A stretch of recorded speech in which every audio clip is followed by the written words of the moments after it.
Let me just put this in the tripod. Perfect. We've got some nice background here. I think you can zoom it. Yeah. Oh, there we go. Zoom it in.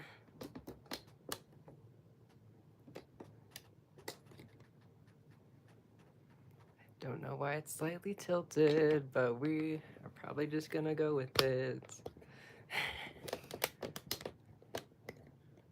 Okay. Sorry that we are late. We were at a baby shower thingy. I'll say more when more people are here. Okay.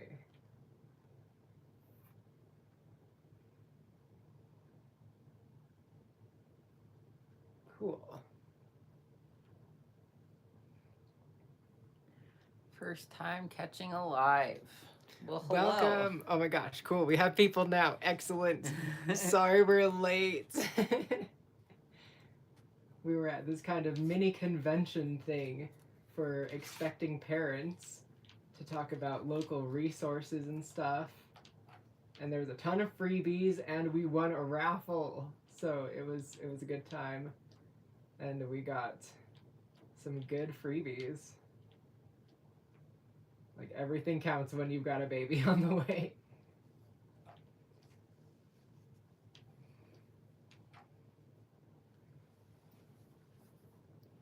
Welcome in, everyone. Thank you for joining. Hello.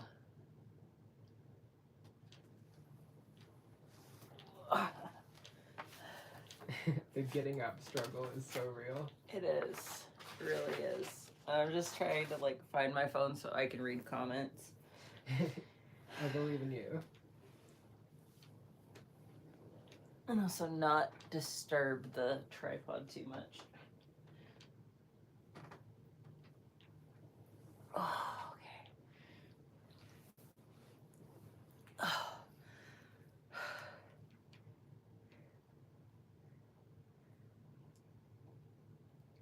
So we are doing basically a 2.0 of our inner world. You may have seen that previous video we posted a few years ago, but like it wasn't to scale and it was really awkward and weird looking, and the mountain just kind of looked like something from a Dr. Seuss book. So we are taking like much more care to like actually make levels, and it looks like a giant cake right now. This is our mountain. We gotta add some more stuff. I gotta see how high up I can go because we're gonna need some vertical space. Okay, looking pretty good. We got this mountain. Must have taken a long time without world edit. Yeah. We don't know how to use world edit, so. Just gonna fall. It'll make it quicker. There we go. Hello.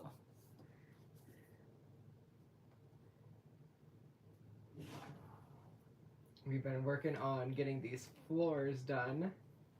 I want to look more into doing those hydraulic things so I can make the walls move, because the walls are not consistent in our inner world. Like in the mountain, things change pretty frequently. Don't know why, they just kind of do. On the way to a wedding. Oh, awesome.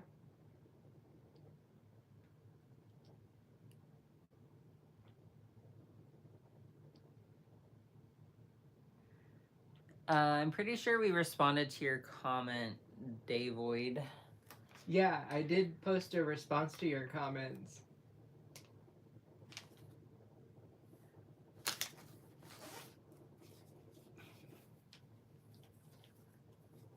I think a big takeaway from that would be currently, if there is an original, we do not know who they are or if they exist, but from what we've learned about our own system, is that the original was the child that existed before trauma happened. So that ship has definitely sailed. Yeah.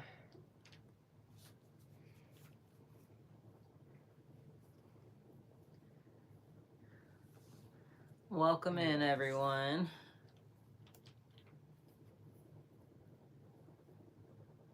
I recommended y'all to a pregnant system I met in day program, and she was grateful. Aww, that's awesome.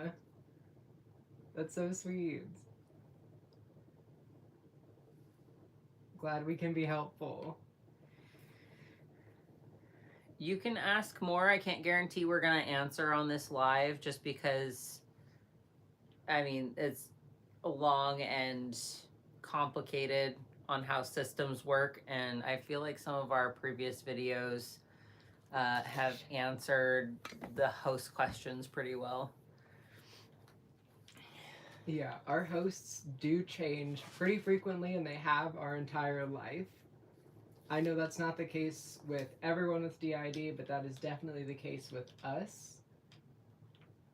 It used to be like every 4 years there would be a new host. Like there was one from kindergarten until 3rd grade, then 3rd grade till about 8th grade, then high school until college, and the college one was Devin.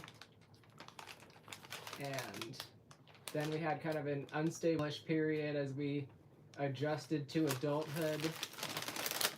Now it is me and Liz, I guess. We're kind of working together right now.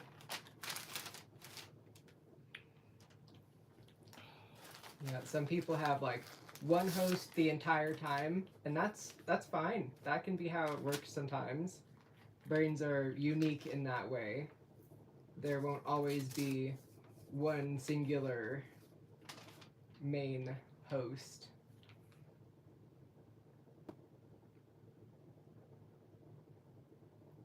We've read some books where there are, which is interesting, and then some books that are just like us. Like one of the next ones we're going to review, I think it's called Shattered Mind.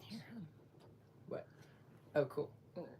Yeah, you can't type long questions in the live because it takes up too much of the feed, so YouTube just doesn't allow you, which is why I kind of said that it might just be best for you to either email us or comment on a different video, and we can do a video going over some of the stuff, but it's kind of hard to answer in a live just because it's big questions. Yeah, live streams, I think there's a character limit for the comments.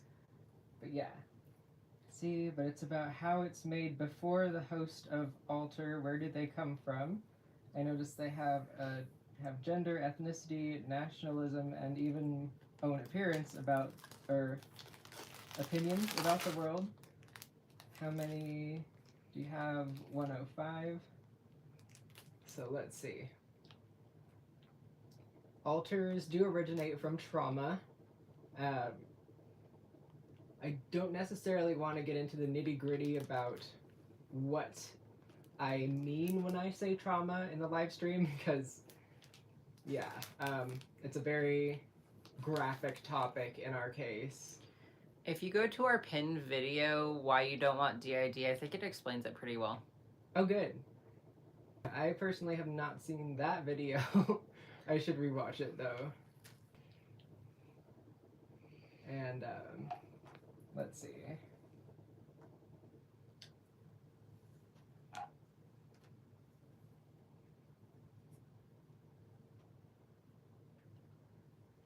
And alters genders can be shaped by the conditions under which they form. For example, the reason that I believe some male alters form is because of the brain perceiving that it's dangerous to be female, which in many cases is true, unfortunately, given some of the things that many of us have encountered.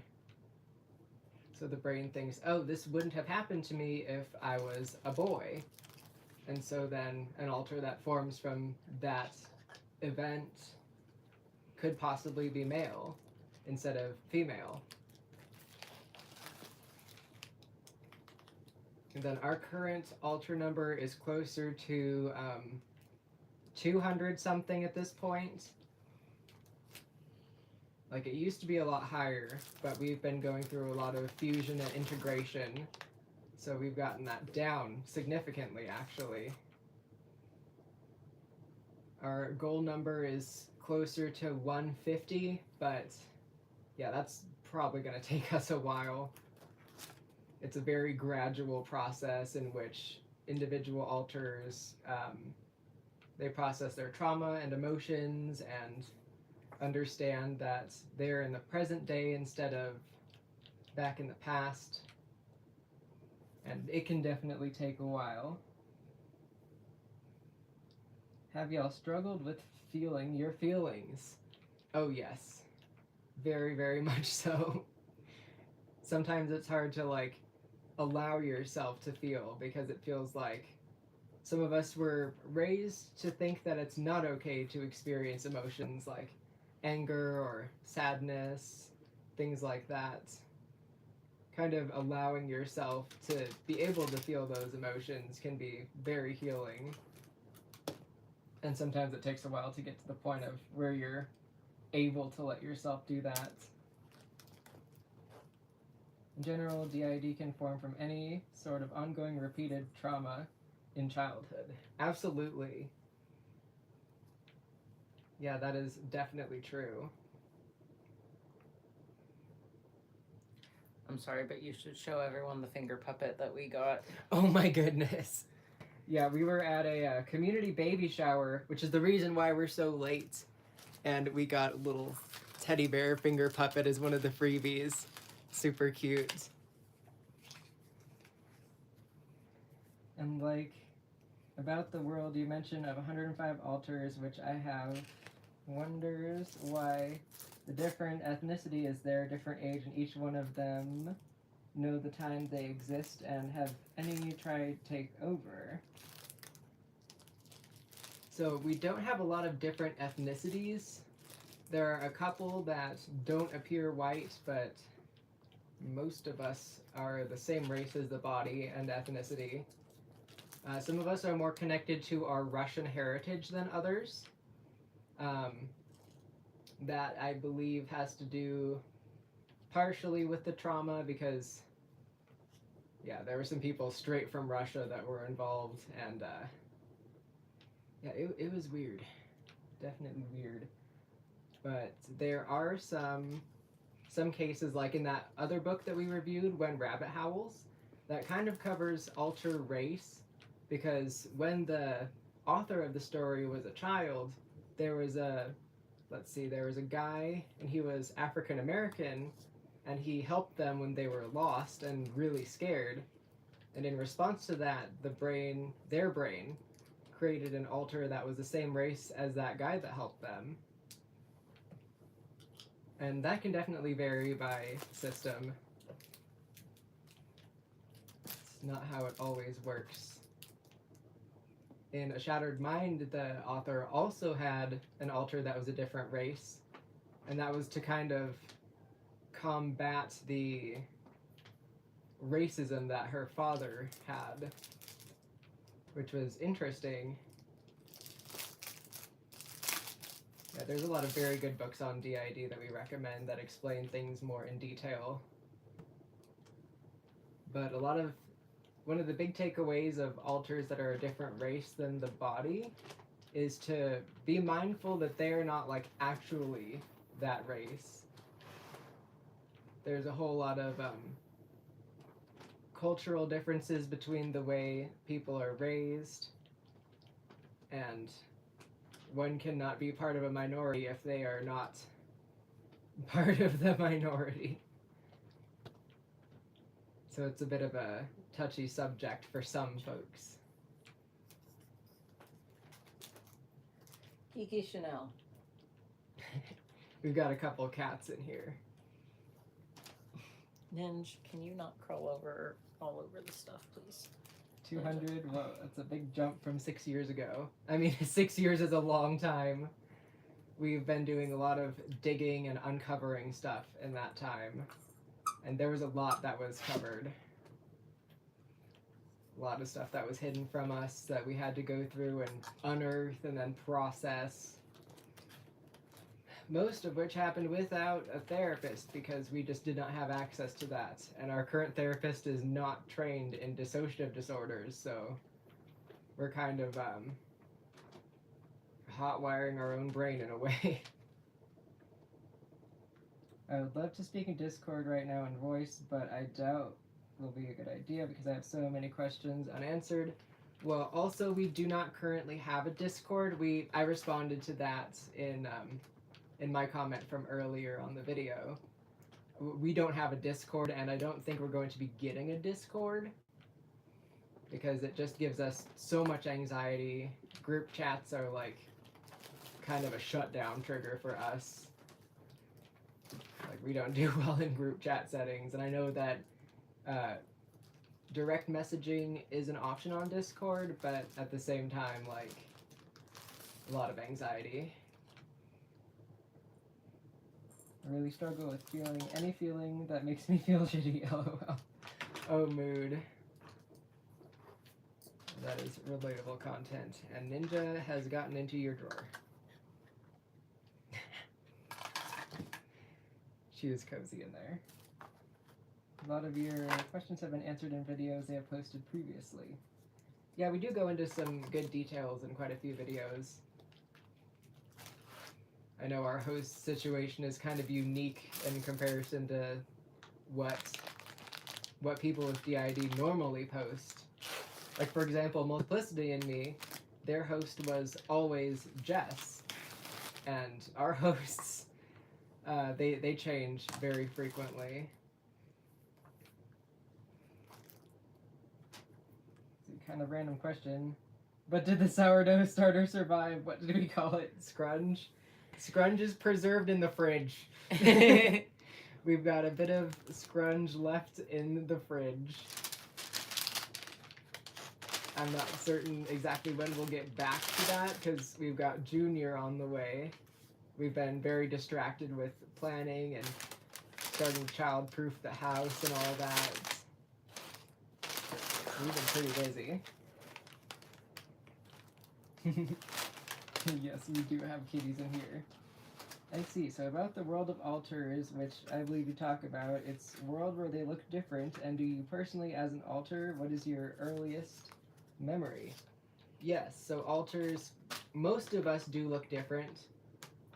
Some of us look completely unlike the body, as you may have seen in even our little art short that we just posted. A lot of that can have to do with trauma as well. Like, if you were treated inhumanely, treated like an animal, it is likely that you will form an altar that is that animal. Probably why we have a lot of canines. Or it could be something like, yeah, I think Ilya actually said something about that. What was her quote? It was really powerful. Was, if humans are doing this to us, why should we expect humans to be the ones to save us? And we were all like, dang, girl, that's a powerful quote. And that really summarizes it up pretty well, honestly. A lot of us kind of struggle to find the words to describe that. But that's basically it. If humans are doing this to us, why should we expect humans to save us? At least that's how our brain works. May not be the case with everyone, but that's how it is over here. Like, if you were taller, if you were stronger or older,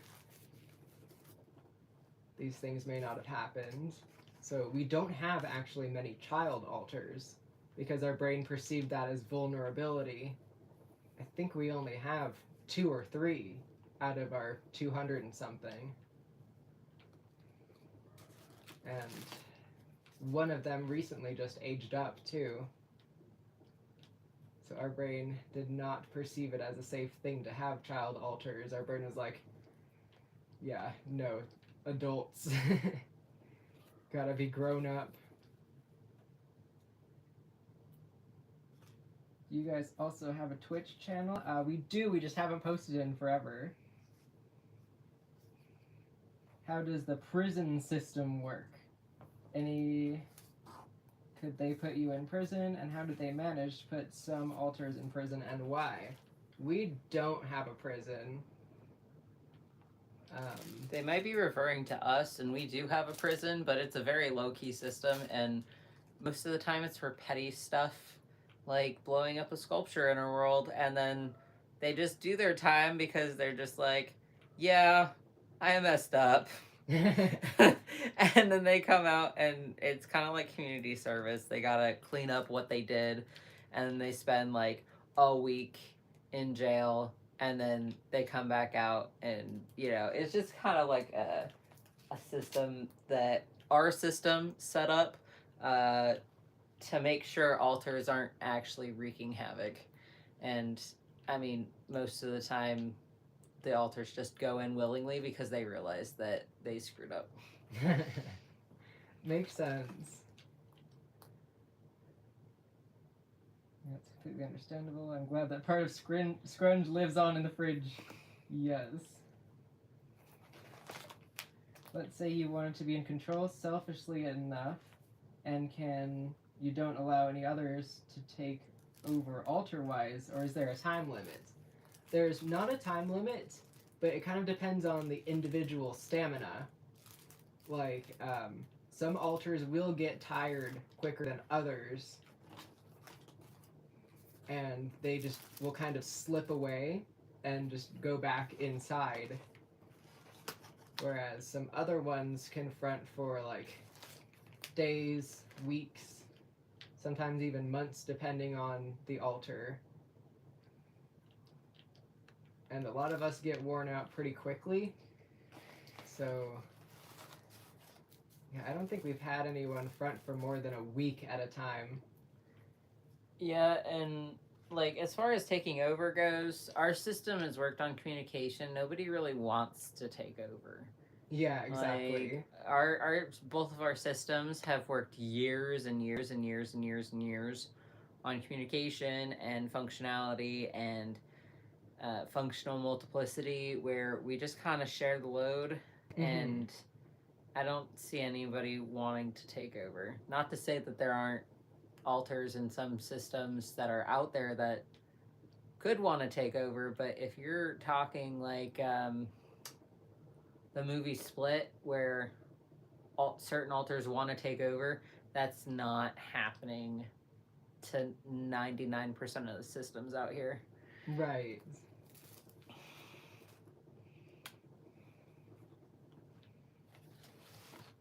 Like, there's a lot of teamwork that goes on with the two of us, at least.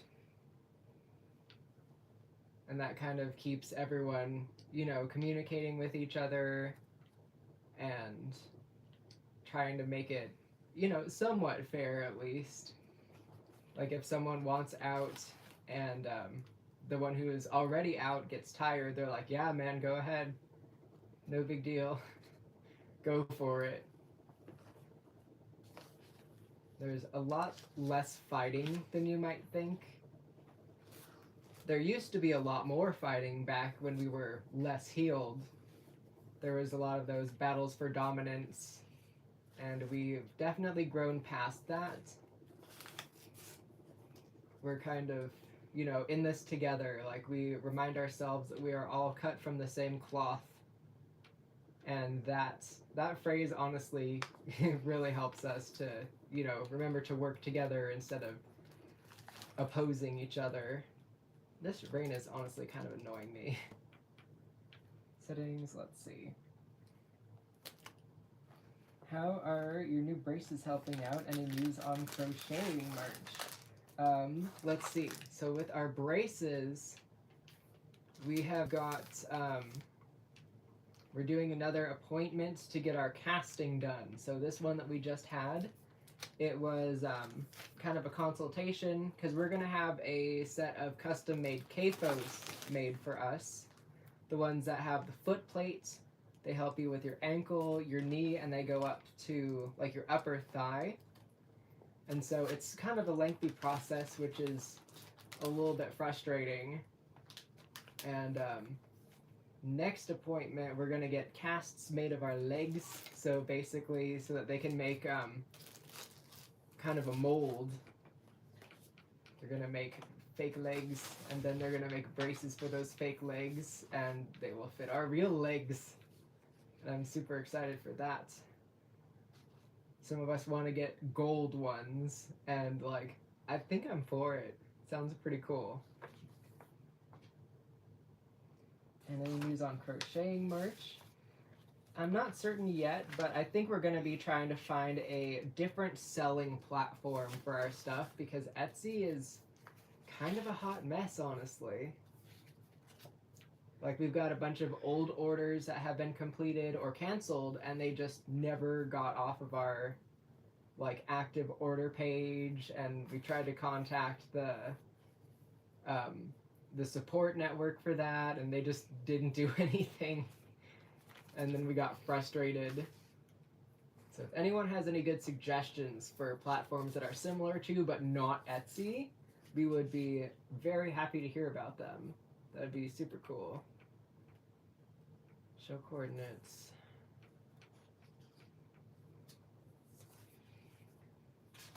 See what you build in. We are working on our inner world. We made a new one. Oh, there we go. Always day. Weather cycle. Get out of here. Resume. It might take you exiting and re-entering. I think I have to hit save or something. There we go. Generation media spawn. Well, I clicked it off, so maybe it just has to stop raining and then it will go. Can you control other altars? And I've seen your way accents change and so. But the question is, why do they have such a background? Is there any logical reasoning behind altars' creation, such as early memory? That is a good question. Let's see. I think it just makes sense to a kid's brain to have things have stories to them. Honestly, yeah. Kind of a way to separate them from the trauma, to try to make them something different than the child who was undergoing such things. And like, especially if maladaptive daydreaming is a thing with your specific case, I feel like that honestly will impact how vivid and different altars may be from each other. And a lot of our accents are actually because of the trauma. Like when we said people were straight from Russia who harmed us, I mean straight from Russia, thick Russian accents.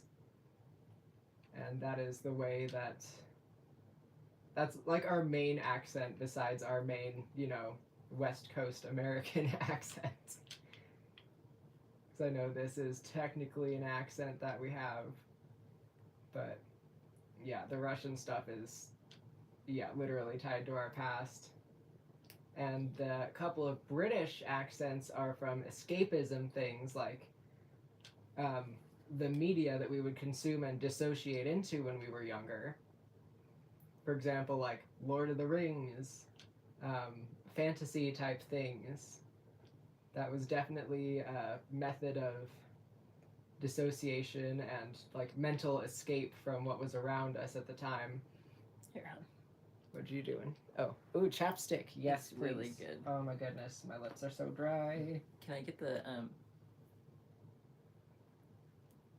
Yeah, 1 second. You're good.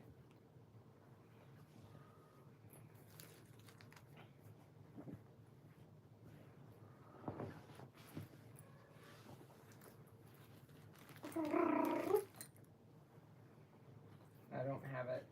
Okay. It's probably under Ninja. Nope. Ninja. Got a sleepy cat right by the tripod. Oh, there it is. Thank you. Mm-hmm.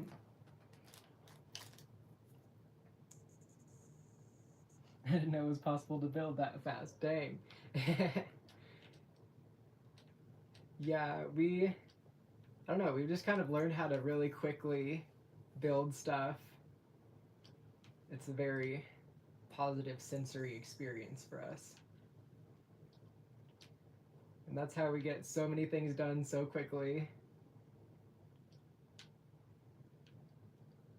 Right now I'm trying to kind of bring out this platform a little bit to make it, more properly shaped. It's kind of weird right now. We got the city going on. We've got the mountain. We've got the Undercity.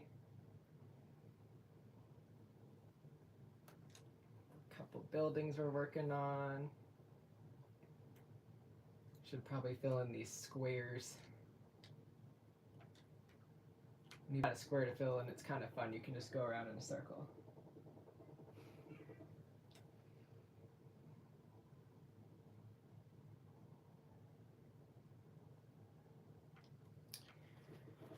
I will go see. We've got some neighbor cats that have been coming around. We think they're meowing at them.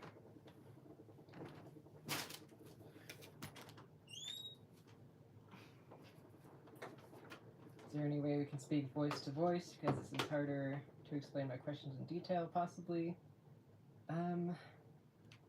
I'm not positive. I think this is the closest that we're comfortable with right now. We're not very comfortable with audio calls, really.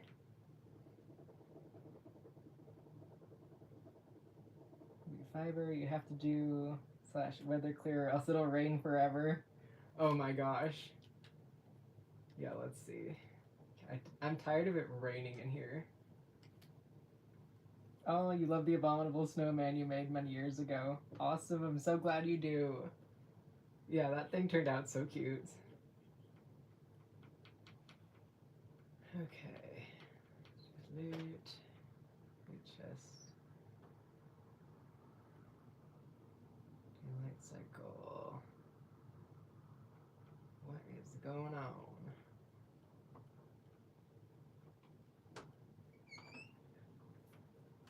You want out, Kiki? You can go out. Oh.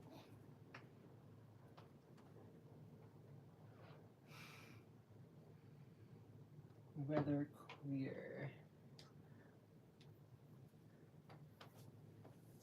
This is on a PS4. I don't know if that makes any difference. Oh, are we buffering? Son of a butt. There is a chat option you can enter cheats into. I just don't know how to use it. Yeah, same.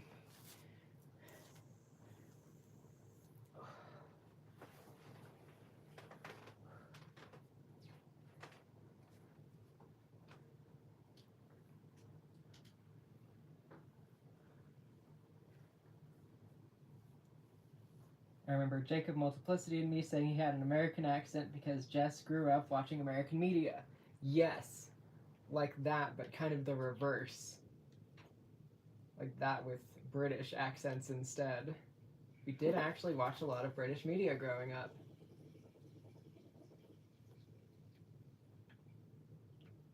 Like OG Mr. Bean was the bomb, not gonna lie.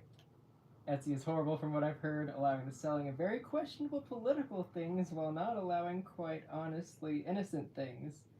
That is all I'm going to say about that, promise. Yeah, that's so weird. Etsy is just getting weird.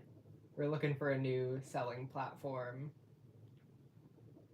We might actually get into craft booths and sell some stuff locally.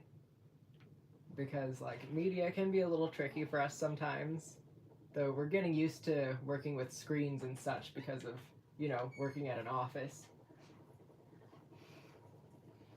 Oh, you have to do a command through chat, I'm pretty sure. How do I do that? No. Try the Oh, there's chat.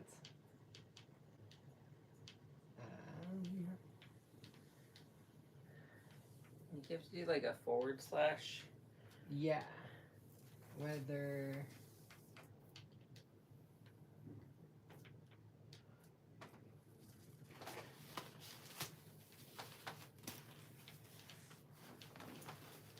Clear.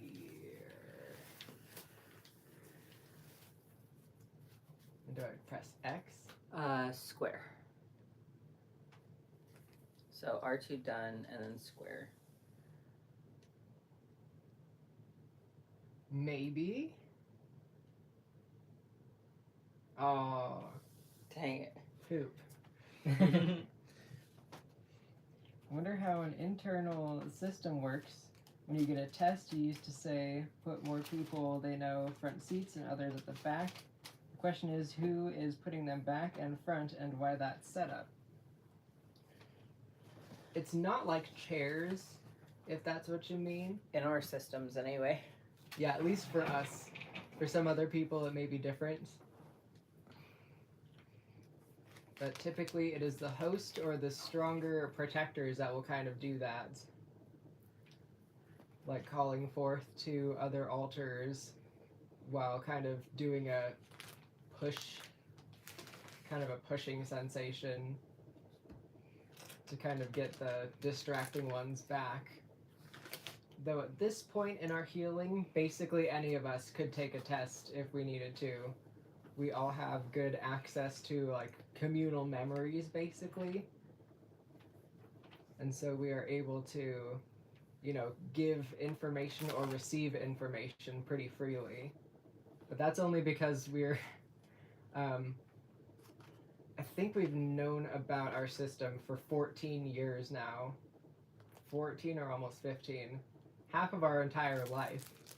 So we've learned quite a few tricks with how to function, basically. It's taken a lot of work, I won't lie. The neighborhood cats want love too. Yes, our neighbor across the street has gotten 2 cats. I was talking to her at one point and she was like, yeah, I don't think I'm gonna get any cats anymore. You know, I'm retired. I don't really want to be taking care of anything else. And then I look over and I see 2 cats in her windows and I'm like, oh, the cat distribution system got you. We've nicknamed one of them Charles. And he comes over and like hangs out sometimes. Not in our house, in our yard. And our cat McFlurry, she'll meow at him. Like, it's Charles, man. It's all good. Odyssey was barking at him. We were like, dude, chill. It's just Charles. He just wants to hang out. We were taking a parenting class this morning, and Odyssey starts barking, and we're like, it's just Charles. Calm down. It's just Charles. Oh, yeah. Any pregnancy cravings for you? Not recently, other than Taco Bell. Taco Bell seems to be like the one that's stuck with us. When you press exit, you have a button in the bottom left corner. Oh.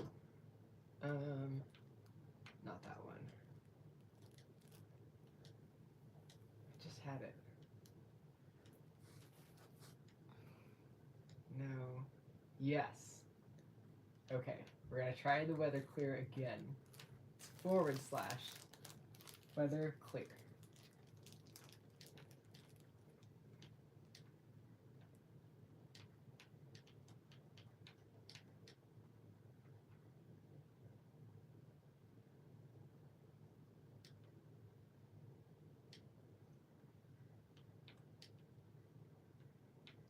Yes. Weather clear. Done. Square. Please. No! Oh, changing to clear weather. There we go. Yes. Go away, rain. Makes it hard to see what I'm doing.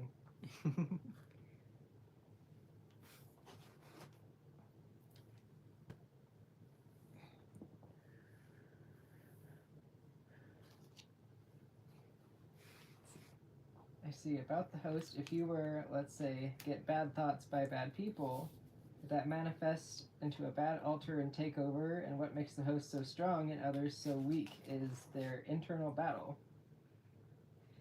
Let's see. Bad thoughts by bad people? Not necessarily. Like, theoretically, it might happen depending on the individual, but for us, not so much. it would be more likely to trigger a switch instead of a new altar to form. And it would be more likely one of the protector types to kind of be like, nah, that's not how it is. Knock it off.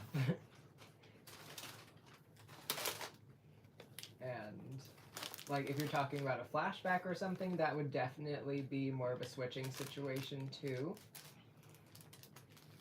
And the hosts generally in our experience tend to have more stamina and are able to be out for longer because they don't get as fatigued as quickly. And there is not a battle to be the host, absolutely not. It's more of a hot potato than a battle for who wants to be the host. Because given the world that we live in, like, things are not the best in our country right now, to say the very, very least. So it's very hard to actually find an altar who would want to be out in this always, all the time. Kind of feels like being thrown to the wolves, frankly. And so, like, with our current host, with our current system set up, a lot of the altars are there to be, like, backup and kind of, like, support. Like, we had, when I was asleep and Liz was just taking her break, we had Ellie, who came and took over for a couple of weeks. And she made it very clear, like, yeah, no, I'm just here for a while. I'm not being the new host or anything. I'm the temporary person that you call in when someone calls out from work, basically. I'm the temp. I'm the temp. And as far as our hosts go, we're kind of the same way. It's kind of whoever the system is favoring at the time or whoever wants to front the most. Currently, it is Sorrel, and that is crazy to me. Right? It's so random how that works sometimes. It's just kind of whoever is able to be out the most for us. Mm-hmm.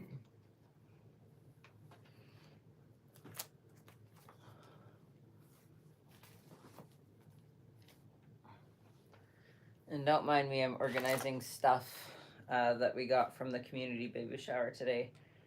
All the freebies that all the places were handing out. We got a ton of free wipes, and we're very pleased about that. So many wipes. Very good thing.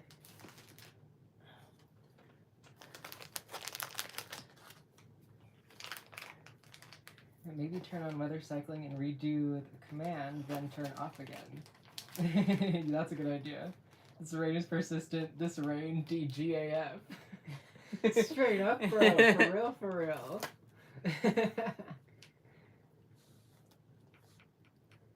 Because, like, we turned off the weather cycle as it was raining. So that does make sense, yeah. Okay.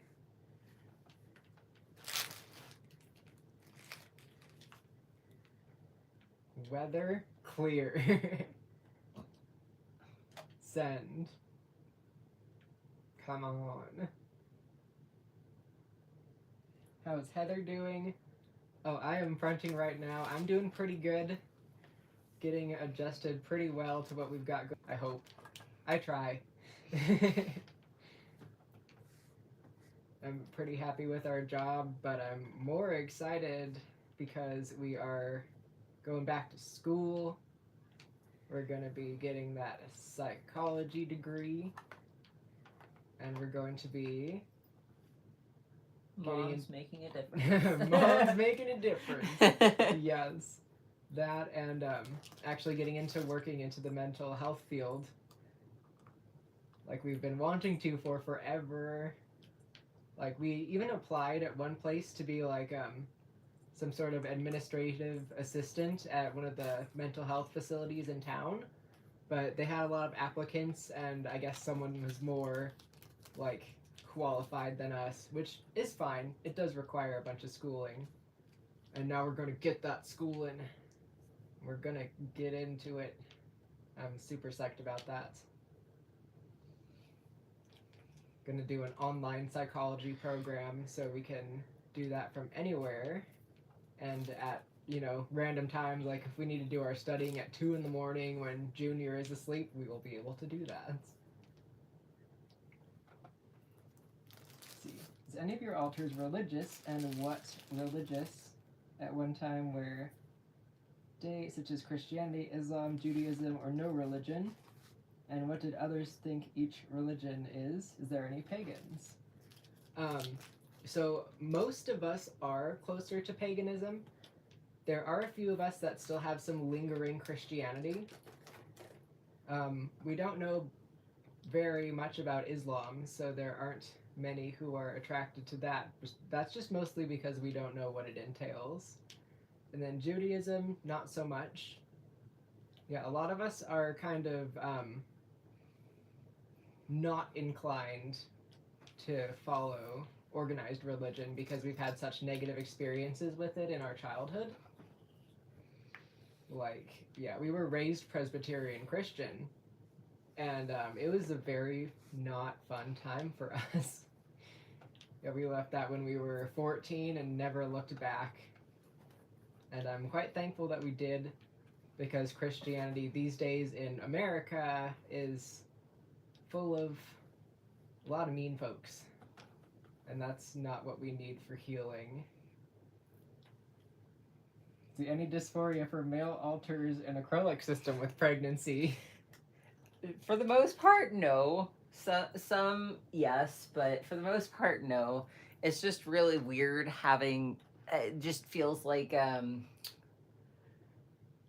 imagine alien being inside of you. You know, like that's kind of what we feel like on a day-to-day basis. Otherwise, it's not so much dysphoria.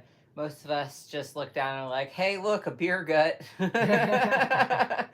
You know, so it's not bad. I just remembered that experience you had with that lady in the gas station. Which one? Oh, baby. Oh, yeah. We were walking, we were grabbing like a energy drink for Aether, and then like a tea for us, and we turned around to go walk to the register. This lady comes around the corner and she startles and she looks at us and she goes, oh my gosh, a baby. And then continues on, and we were just like, I mean, yes, there is a baby, but not like outside yet. So like that very much confused us, but that was hilarious. Just, oh my gosh, a baby. That was so funny. Well, I'm all out of ideas. Yeah, technology is just so weird with us sometimes. We'll just work with it. It's okay. I think you just have to exit and come back. Okay. Like, save, exit, and go back in? Yep, and just reload it. Okay. Save and quit.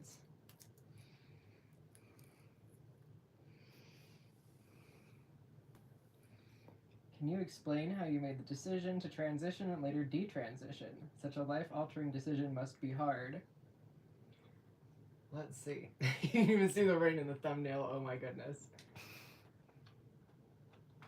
I feel like it came a lot with the changes of which altars were mainly dominant, and also world situation out here, and kind of just how we felt in our own skin. Like, we felt a lot more anxiety and like we were hiding something a lot of the times when we were male presenting, and it kind of made it hard to, oh, it's clear now, it's clear now. Hooray. Now turn off weather cycling. Turn off weather cycling. Can I grab our phone real quick? Yes. We were kind of going for, like, what makes us feel the most comfortable in our own skin. And, you know, presenting as the gender we were assigned at birth, I suppose, became more of a comfortable thing. I feel like a lot of... There we go. Weather off. Yeah.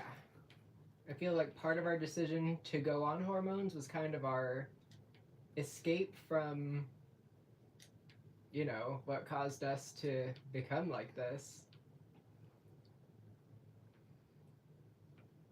I feel like if we had better therapy, we may have actually been more comfortable in our skin and not taken hormones, but I don't know. I'm not positive.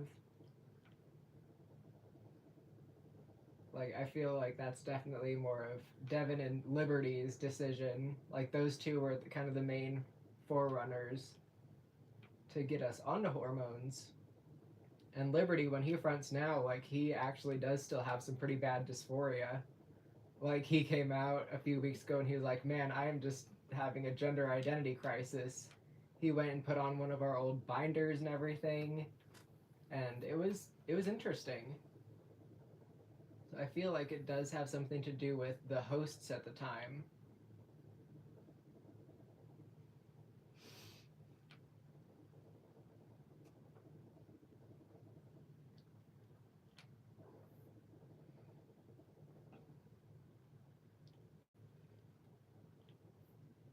Just have to show you our. Oh yes, the stash of things that we've gotten. Yes. Let's see if I can get comments on my tablet. How much battery do I have on this bad boy?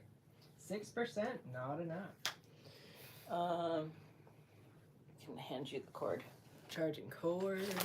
and that way you can. That way I'm not hogging your phone from you. Because my phone is what we are streaming on right now.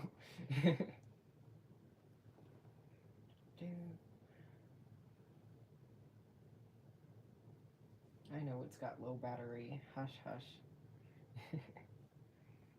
There we go. That one. And that one. Cool. Make sure the volume's turned down. There we go. Do you think you'll explain the... There we go. Do you think you'll explain the d.i.d to your kid? Sorry if that's too personal. Oh, not at all. And we think we will explain it to him, but when he's a bit older, probably like teen or preteen age. And we did go more into depth on that question in one of our Power Week videos just 2 days ago. Yeah, the pregnancy and d.i.d Q&A. We do go a little bit more into detail about that and what we will probably end up doing. But we're definitely buying him a copy of the Patchwork Quilt. Because it's just a cute book, and we want to do a read aloud of that for all of y'all. Baby in training.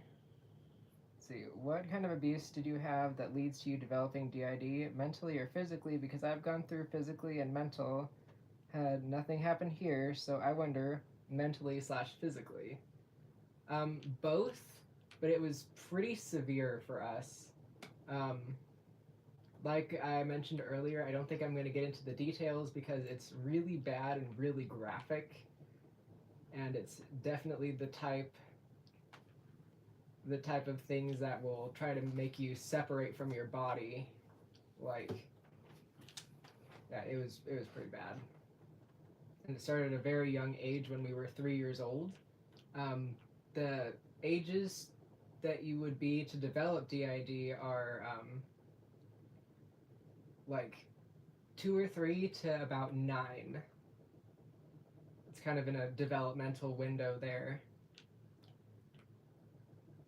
And it's not guaranteed for it to happen to everyone. Like, there are people who have gone through the same thing that I have gone through, but they have not developed d.i.d. I feel like it really depends on the individual's brain and such. There's this one little picture. I'm actually going to show it to you all right now. And Devoid, we will not be doing a demonstration on switching. That is just not... That's kind of inappropriate to ask.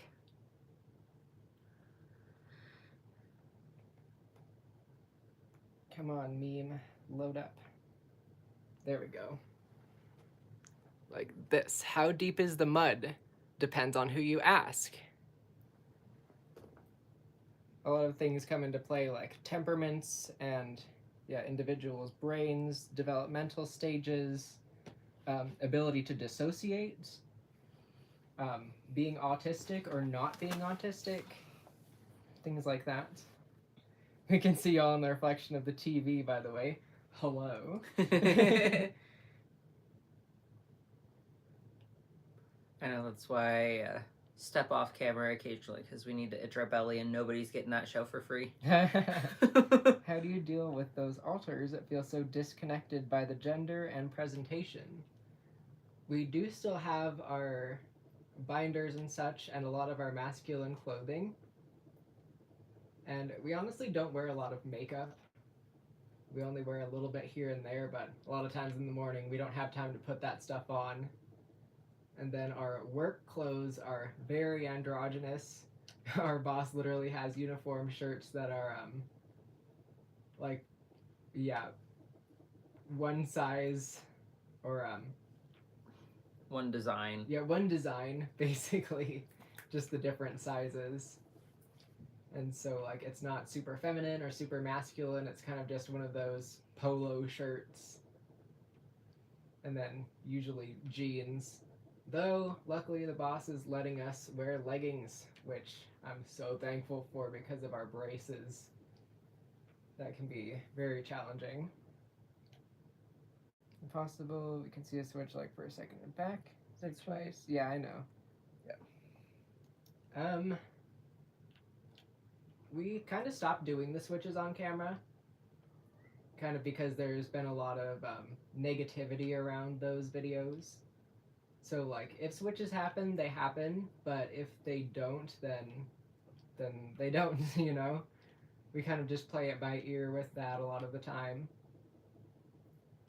And yeah, a lot of our switches are very not noticeable too. Like it'll just look like an extra blink or a deeper breath, and then we just continue on because, you know, with work and everything, we've had to learn how to highly mask and not make it out to be a big situation every time someone switches. We don't actually switch very much these days. I'd say probably once, maybe twice in a day. There's a lot of like internal communication and co-consciousness, but full switches are not as frequent as they used to be. A lot of the times, if an alter goes to sleep nowadays, the same alter will wake up, as opposed to where it used to just be the default host that would just wake up and go about the day. Sometimes I'm that way, but not always. Look at your cat. Oh, McFlurry is cuddling them. Usually she only cuddles us. That's super cute.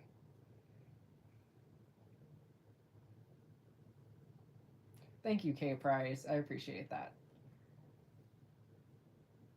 With peace and love, asking for a demonstration is crazy. Yeah, David got lucky, no d.i.d. Yeah. Yeah. Oh, d.i.d can develop as early as a baby under 1. Yeah.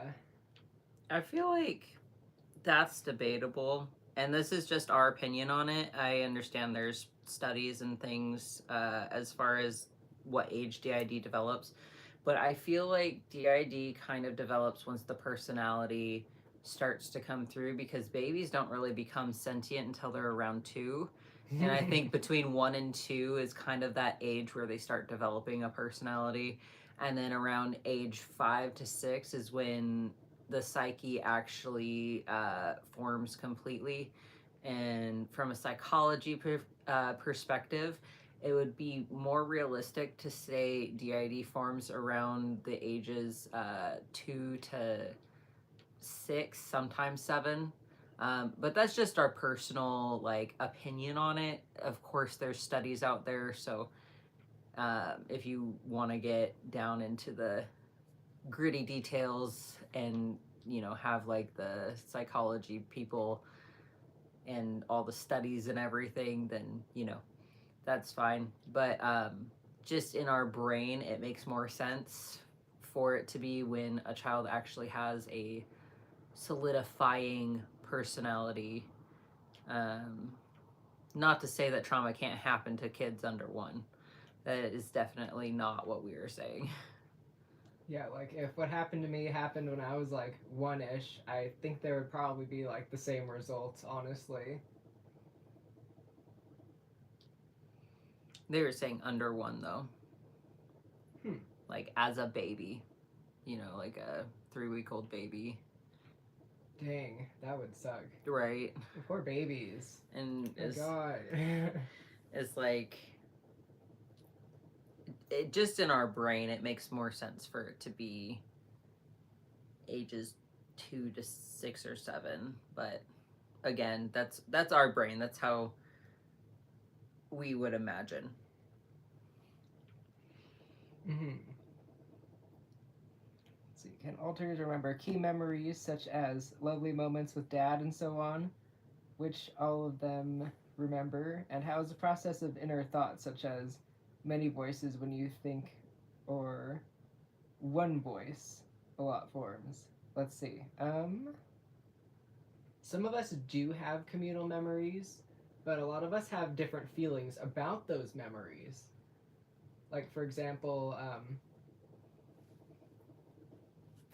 like childhood memories and such. We do remember like, chunks here and there. Some of us remember more than others. Though some of us have kind of, big memories. A lot of us will remember them. Like for example, graduating high school and college and stuff. And some small things like what shows we used to watch.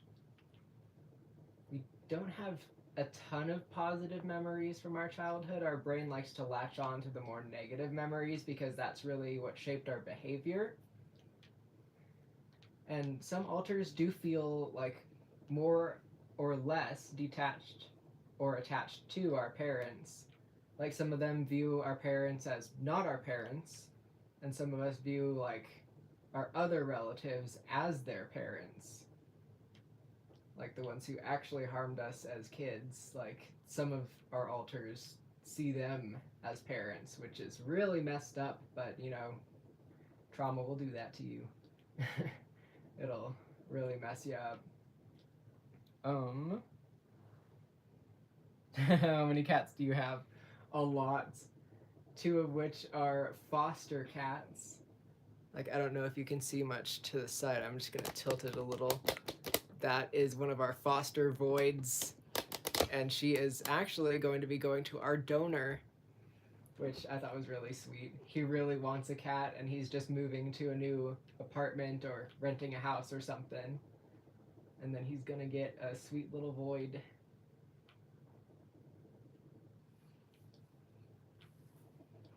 In the room right now, we've got 3. Maybe 4 if someone's in the closet.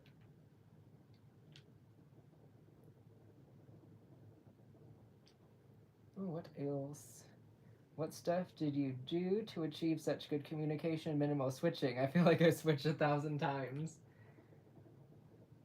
I feel like a lot of it comes down to like the question why, and asking questions and trying to get to the root of specific alter behaviors. For example, we had Nova, and he was not very kind to other alters in our system. He caused quite a bit of chaos when we were in college and stuff. And we kind of, like, let him have his time, let him have his space, and then kind of started asking, like, why do you do this? What memories do you hold? What purpose do you have? Why do you do these actions? And kind of working down that kind of stuff. Approaching with empathy and, genuine interest, because I'm not going to lie, it's pretty interesting to have a weird brain set up like this. Trying to find what's hidden and why it was hidden and who hides it. Kind of uncovering as much as you can. And then a lot of us just got fatigued after a while, because when we were in college, we kind of let everyone just switch freely, do whatever, change your clothes if you want to, have your time, create a painting if you want to, because, you know, we were an art major. And that kind of allowed them to express themselves. And with that, it kind of reduced a lot of the pressure that comes with, like, needing to switch, because sometimes it can feel like your brain is constipated. And kind of just allowing alters to be there and feel heard and seen can be pretty helpful, and like kind of trying to talk to them as much as you can. I know that can be difficult. Diaries do help, and so does artwork, honestly. So a few things, yeah. Let's see, we switch less often these days too. I guess it has to do with healing. That would make sense, yeah. There's mixed data on pre-verbal development on d.i.d. And trauma responses in infants are very under-researched. Source: I'm a psychology major, but not a professional. Yeah, I believe it. People are very reluctant to acknowledge that trauma can happen to infants, and I feel like that really messes up the studies and what we actually know about that. Some systems do have infant alters, though. Yes, another case that we would recommend looking into for like very early d.i.d. development is Jenny Haynes, if y'all haven't heard of her yet. She is fantastic. She actually went to law school. You may have seen thumbnails of her. She has 2,500 alters, and her abuse started when she was super young. I'm talking like 3 to 6 months. And like she went through the ringer, that poor lady. And then she went to law school and got her abuser put in jail for like life, I'm pretty sure, for life. And we're just so happy for her. She's so cool. I think she's in Australia. But yeah, look her up if you haven't before. Jenny Haynes. Sorry to interrupt you, but you need to look at this sphere. Oh my goodness, my cat. What a happy little sphere. She is such a sphere right now. Like, excellent lady. I'm gonna take a picture, and you can show the crowd. Cat tour for real, for real. Well, I can turn the camera for now and show you the current cats. There's Ninja, and then there's McFlurry sleeping on them.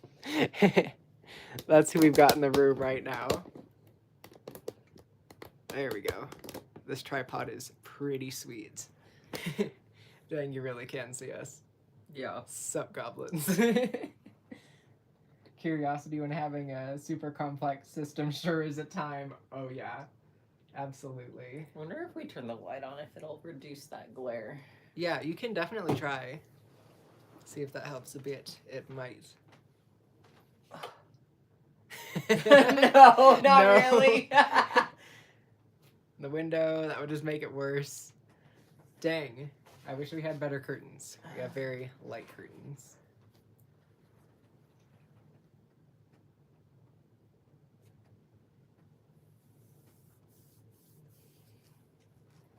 Communication is so important, but so difficult sometimes. Absolutely. Because some alters don't want to communicate with words very much. Oh, I feel like I just have to add some lights in here, and that makes it better. There we go.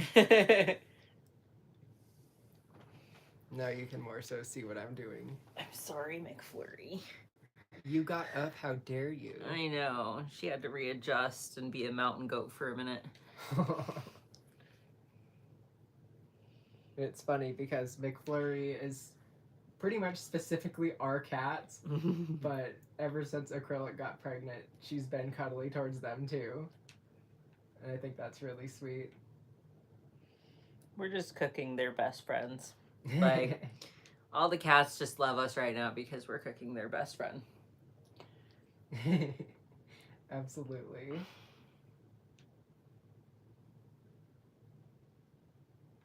Megan a box. See, and about the voice of you currently, can you hear alters such as British voice and so on? host and altogether, many voice, or one voice, many forms unaltered or hearing anything, so how is it? So their voices are definitely different from what our voice is like when they speak and they're out. Like, we definitely hear different voices, not constantly. Like, pretty frequently, yes, but it's not like a constant chatter. Sometimes it does sound like our own voice, but a lot of the times it does not. They definitely do have accents when they're speaking internally, and usually it's thicker than their accent when they are out. So it's kind of interesting.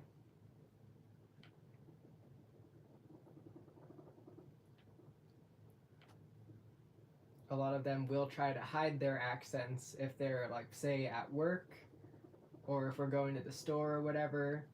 You're not going to catch us, like, cracking off that Russian accent unless we're in a place where no one will ever see us again. And we're in a small town, so, like, we recognize faces almost everywhere we go. So we kind of all pretend to be the same person, even though, like I don't even know if they're actually pretending to be, like, me, the host, or if they're just, if we've all just subconsciously agreed on what face to pretend to be. I feel like it's option B there.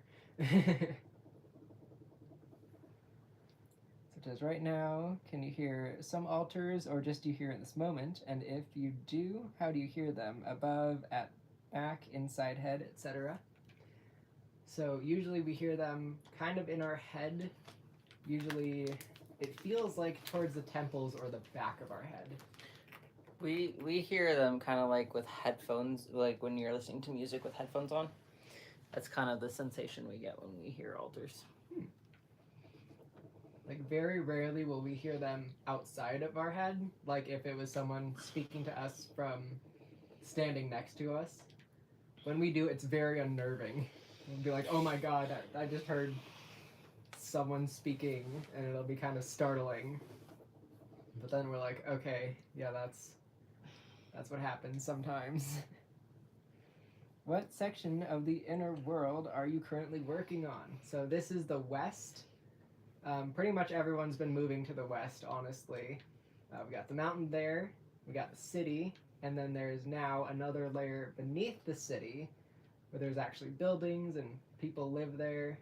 It's pretty nice. Things have changed a bit, so we're going to have to add more. The east is now right about here. And the big gigantic tree is now over there, right there. And the pyramids are above the mountain, and it's been pretty disorienting. I'm sorry, this cat. Oh my god, she's being so cuddly. She's giving me the third eyelids. Oh, she's so happy. But yeah, that box is where Terrence lives. No one really knows what's in there besides him. Like, he hides those memories very much so, and we won't know what's in there until someone like, say, me or Liz goes in there and has a look around. So for now, I'm just making a box, and then he can put whatever's there in there when he chooses to do so. Don't know if he ever will. He might. But we'll definitely see. I hope we find out what's in there. It's probably some pretty bad memories, so I'm not, like, chomping at that bit, but I am curious. It's hard to not be curious when your own mind has hidden your own life from you. That's kind of how we function. It's like, why should my own life be hidden from me? Like, I want to know what happened, even though it's gonna suck to find out.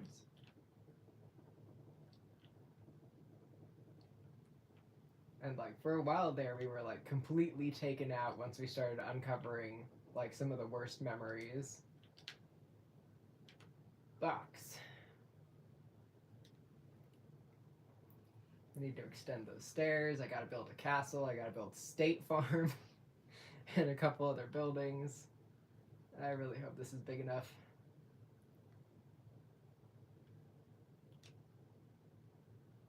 I really like just admiring how much work everyone has done. We've got that apartment building where a lot of people are moving into these days. Yeah, and that's what I was saying. Like, the trauma can be happening from infancy to the time d.i.d forms, but d.i.d forms when the psyche starts to solidify, because kids are kind of a wreck personality-wise. And so when the psyche solidifies, that's when d.i.d forms. And so I wasn't trying to say that infancy can't have trauma that leads up to d.i.d.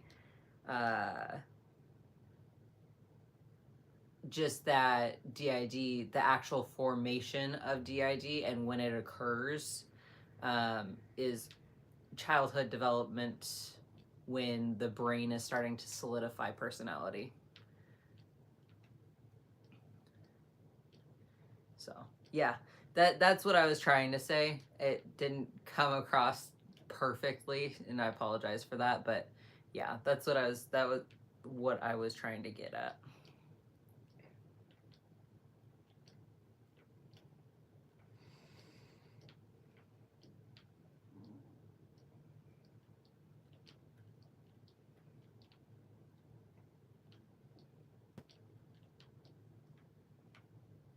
I don't like building the vertical surfaces as much. It's gonna be hard to like make this kind of rounded. Though mountains aren't perfect, so like, you know, it doesn't have to be perfect, but my brain says like, make it perfect. What is that? If that's the garage, I don't think that's where the garage is. The garage is over here. Okay, what is happening here? What is that? What is this? It can't be the garage. The garage has different colored walls. I'm so confused. It's not on this side. This is the entrance side. It's over there. This is what happens. It's like you've got a whole classroom or like a whole lecture hall collaborating on one project. The struggle is quite real indeed.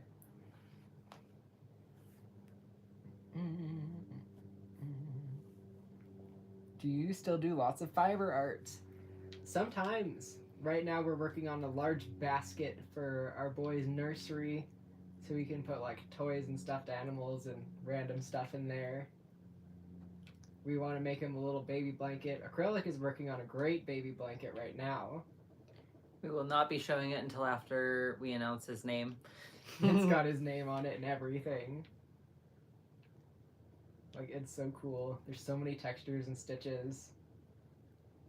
Like, there's so many projects that we want to work on, but it's just super hard to like get everyone to be like, okay, we're working on this one and we're locking in. Actually, I think our next project might be a mask that we were making, like a full head, like it looks like a ski mask, but it's gonna be covered in eyes. Because we made one that looked kind of like a demon, and we're like, ooh, now I want there to be a semi-biblically accurate angel one too. We're also going to be making a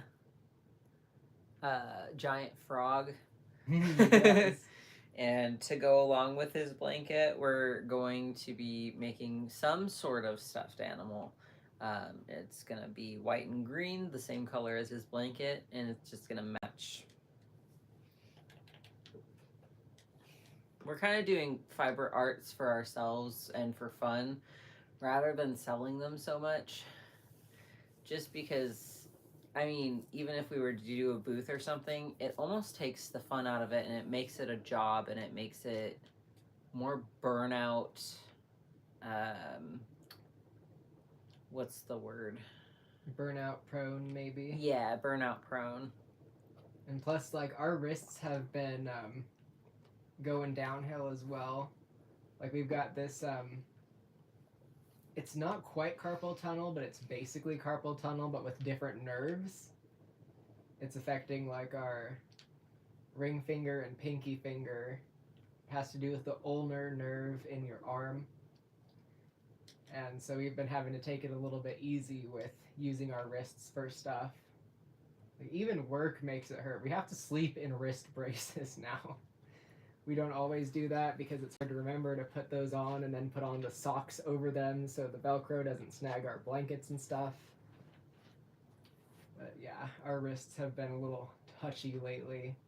Hopefully when we go to physical therapy that will get sorted out a bit. I hope. We can hope. Well, I might as well start the tree because I don't think it's going anywhere. I can't just omit it now. Maybe I work on the top of the mountain. No, not yet. Kind of want to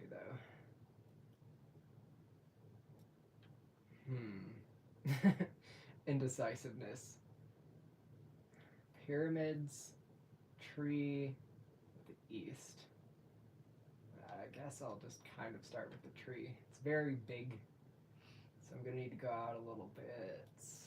Probably here might work. Devoid, if you want to send us an email, you're more than welcome to ask all your questions. But I think it's a little bit too much for this stream because we're kind of trying to work on the Minecraft and have fun and lightness. And while we appreciate the questions, we really do, maybe it's better for like a solid video versus a live stream because all the information that you're wanting might be better for like a solid video that everyone could benefit from rather than a live stream that 20 people are in. Right? Yeah, if you send us your questions in an email, we could actually make a video for like a full Q&A video. That's these logs. You can get stripped ones. Yeah, that's what I'm going for. Oh, cool. That's sure. I did it wrong. Where's that one? Oh, yeah, that one was good. I still want the lights though. I'll just put it here. Okay. I'll still answer the questions that are in here though. Is there anything such some claim to be non-humans openly and especially about your past and who you are currently? And what will happen if you're in that place? Let's see. So, the vast majority of us are actually non-human alters because of our past. And so, like, we've all had to learn how to... Oh, the grain's going all different ways. I hate that. We've had to learn how to kind of acclimate to, you know, living and being a human. And what is and is not appropriate from kind of like watching others. Like, we definitely function off of the monkey see, monkey do mentality. So a lot of our non-human alters will be much more quiet when they first start fronting, and they kind of just learn from their surroundings about what to do and what to not do. Because that's honestly how we got by a lot as a child, is kind of just learning from others. There we go, there's a tree. Let's see. I really struggle to believe that my alters have memories that I don't have access to. LOL, it feels impossible. I feel that. It's like, how did you get that? Share with the class, please?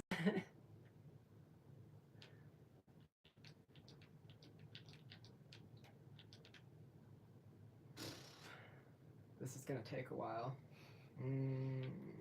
Well, at least I have the place marked.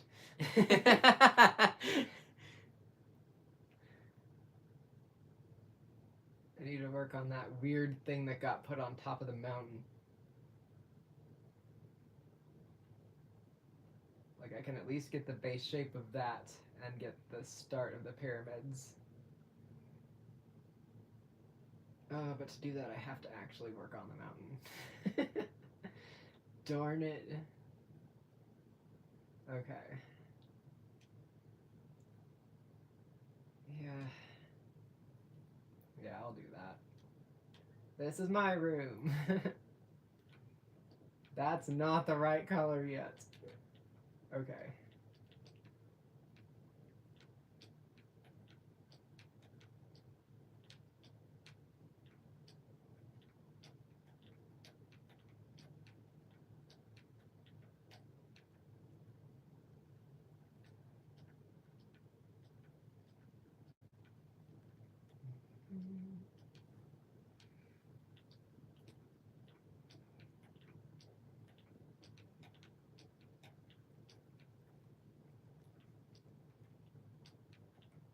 This is one of the more tedious parts of this mountain, but it's gotta be done.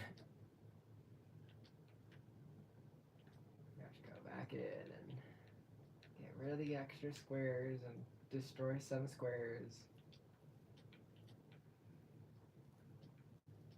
I kind of wish we learned more about how to do those world building methods on Minecraft. It would make our lives easier, but learning them is difficult.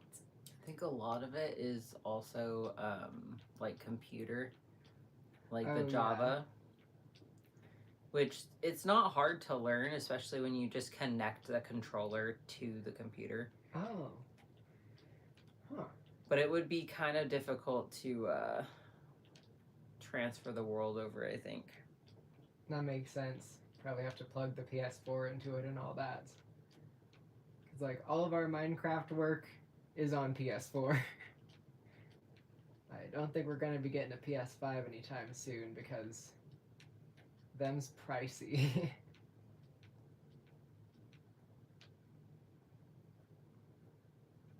Okay, at least this isn't a very tall level, which is good. Attic. The hallway is purple up here. And Liz would hang out like right about here if anyone tried to wake me up and be like, yeah, nah, you can't go up there. And I'd just be asleep. Can't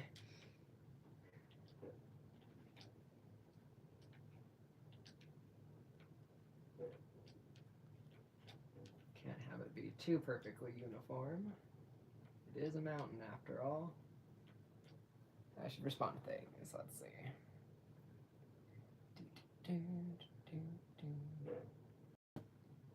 I think you don't have to know all your memories, but you need to know whom you can trust and whom not. Unfortunately, that is partly buried too. Very true. Like, there are many cases we've heard of where they don't completely uncover all of their memories, and they function just fine with that. But we're overly curious with that stuff. I feel like it's partly our neurodivergence. Like, we gotta know what happens. Like, it's probably not healthy always to be like that, but unfortunately we are like that. And if someone's hiding memories, the rest of us have to know too. And yeah, that can make things quite difficult. Though it's better because our abusers have passed away. At least the two main ones. I don't know where the rest of them are, but you do what you can in this life.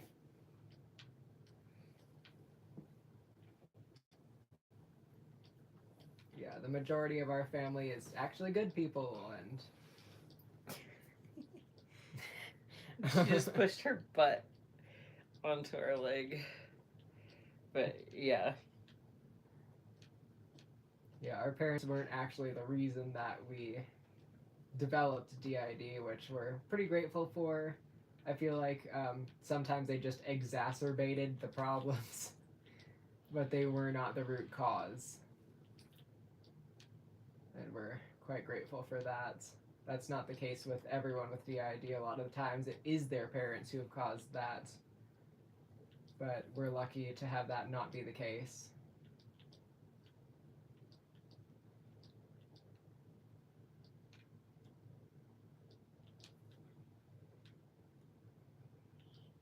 Let's see.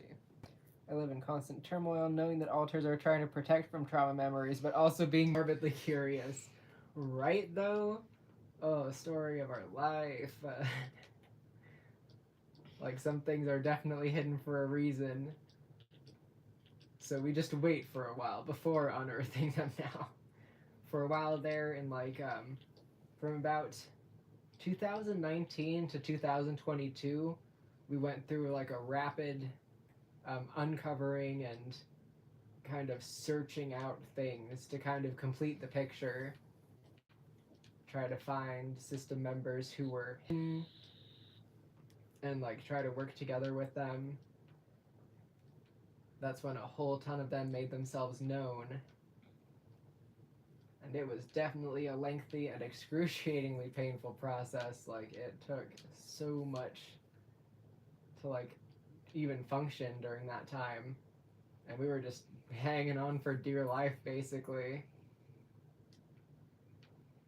It definitely felt like an opening Pandora's box situation. And once the box is open, like, you know what's in it, and you can't close it back up.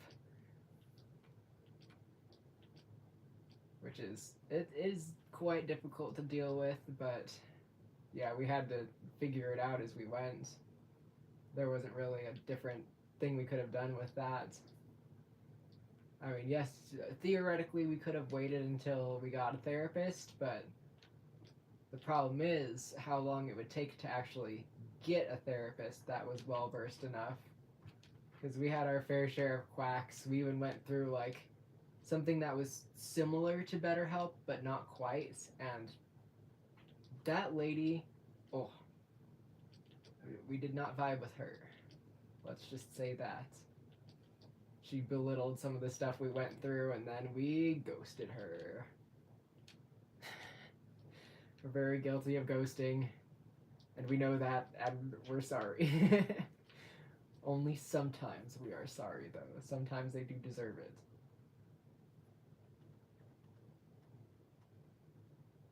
it. Someone started building their secret base, lol. Yes.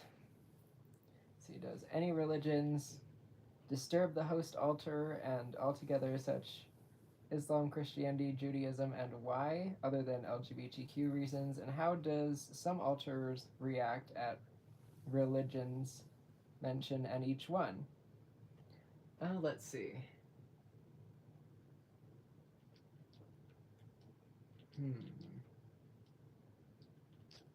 Trying to get the general consensus.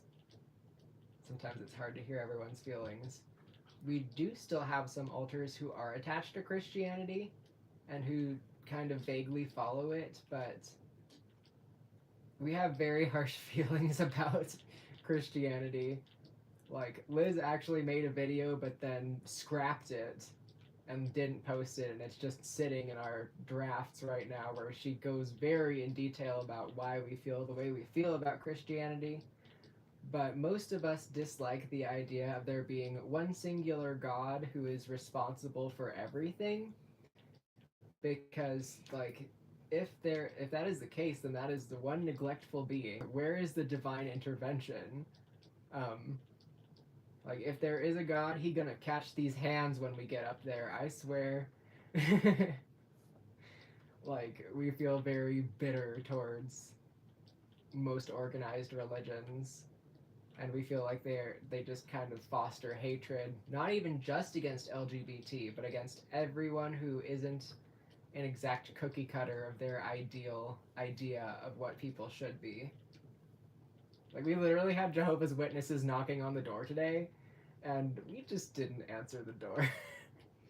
Like, I recognized them, and I was like, oh, wow, they're back. And I was just like, you know, if you want them to leave you alone, all you have to do is tell them you're an apostate or an apostle. Yeah, I think it's Apostate. apostate. Yeah. That's all you have to do because they're required to shun you.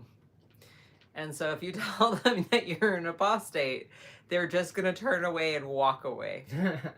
And they're not going to talk to you. Life hacks. Yeah, that is the number one way to get Jehovah's Witnesses to leave you alone. Right. The more you know. Okay, that's coming along decently. Gotta keep at it. I can't just give up and float somewhere else. Damn, you're at 6%. What percent is your phone at? 5. You can have this for a while. I mean, your tablet's only at 6%. It's not. It's been at 6%. This has just been maintaining it. The struggle between having a hobby you enjoy and trying to turn it into income is so real. Good luck in physical therapy. Thank you so much. Is there a reason you don't speak voice to voice? Such risk trigger change faster, or is it based on individual who you speak to? It mostly has to do with people like keeping us on voice extremely long times, even though we're very uncomfortable and we don't want to talk anymore. That literally happened to us recently with some dude that we were trying to be friends with. He kept us on call with him for like an hour and a half, and he was getting like really personal with his details and really making us uncomfortable. And I was like, no, I gotta go. I need to go. And he was like, no, just a few more minutes, just a few more minutes. And like, we blocked him on Facebook.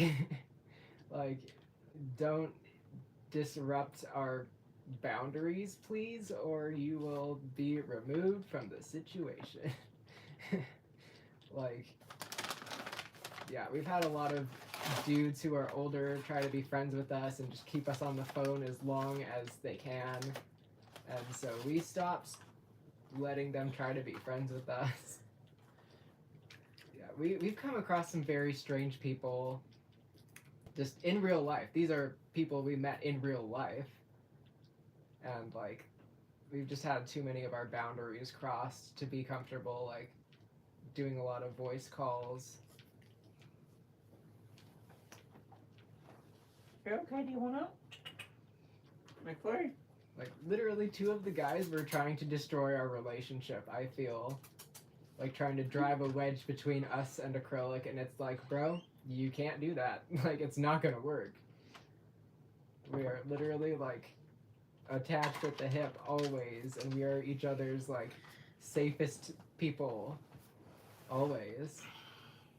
Like, don't try to wreck what I've got going on just because you don't like your current relationship, which was the case with one of those guys. And just, oh, people who don't listen when you say no are, yeah. Been too many of those in our lives.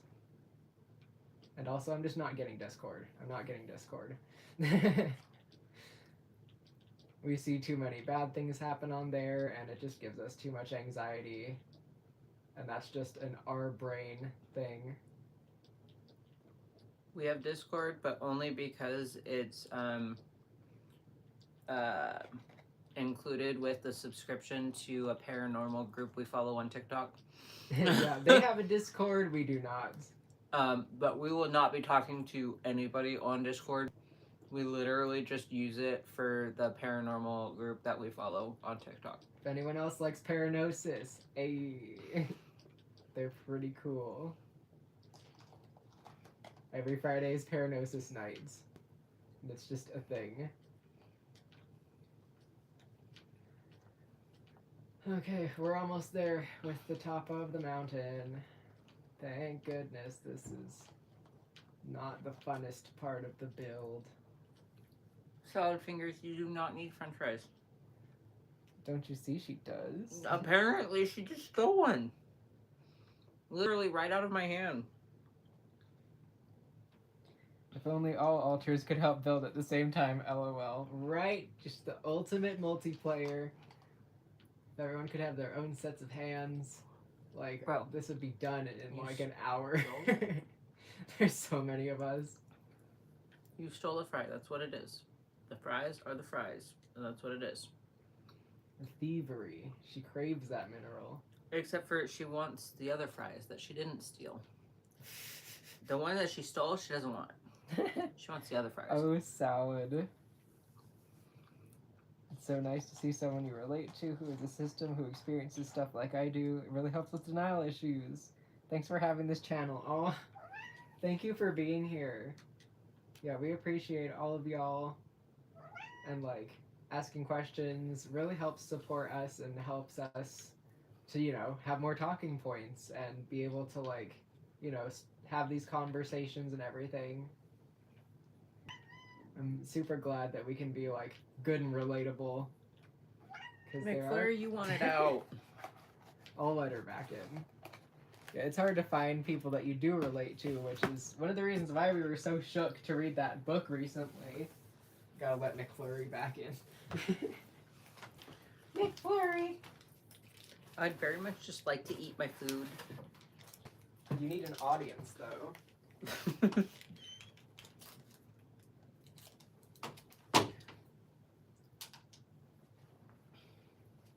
Hey. Come here, kid. Come here, I want to show you off for a moment. Yes.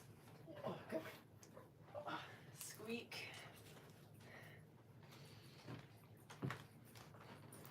McFlurry. There you go, baby. Ma'am. She reaching with her little hand. Yo.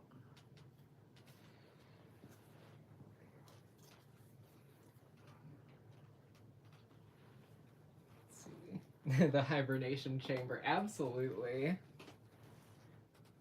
Pretty much, honestly.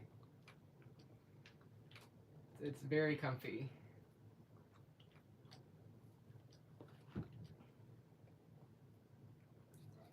Remember to email y'all regarding the type of trauma y'all allude to, but don't mention the acronym. Would that be okay?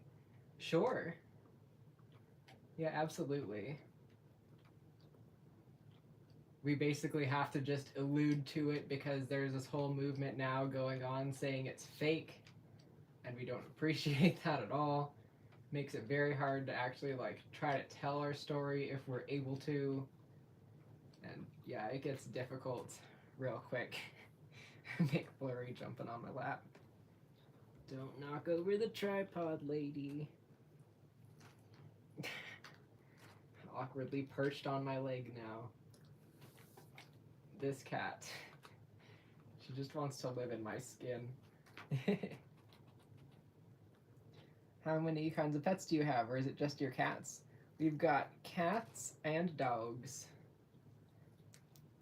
Yeah, we weren't able to keep up with the chickens and such, so they found new homes. Like, after our health started tanking, like, it just got unmanageable. Luckily, we live in a farming town, so there's lots of people with chickens. And, like, we fostered cats for a time, like, right before our health started tanking, and then...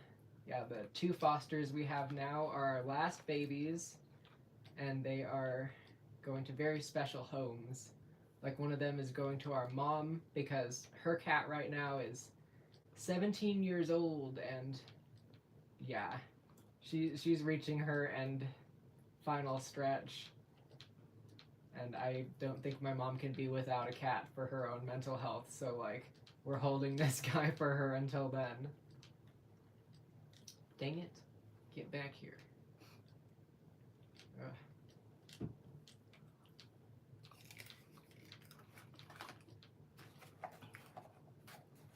Yeah, yuck, no fun, uncomfy people. Hate people like that. Same. It's like, why do you have to try to destroy my relationship and be all like, oh, your wife doesn't really understand you? It's like, actually, you don't really understand me. And, quit trying to do that weird flirting with me. I don't want it. Get out of here with that nonsense.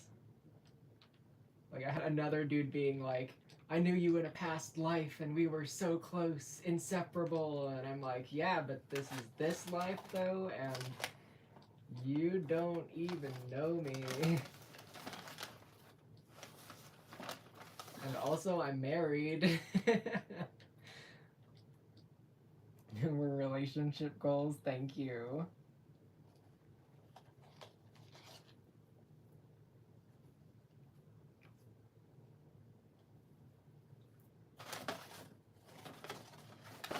Do people IRL know your system names as nicknames, or do you keep them hidden? It depends on our friends, actually. Like, a few of our friends knew us as Aether, but mostly we just go by our legal name, Devin, because that's just kind of easy for people to understand. So we do have some friends who do still call us Aether, and we do appreciate that. Because, like, if y'all know us, the name Devin just isn't always what we want to be called, and Aether is a better catch-all, honestly. I gotta make sure no one's committing crimes by peeing in that drawer again. Scoot, scoot.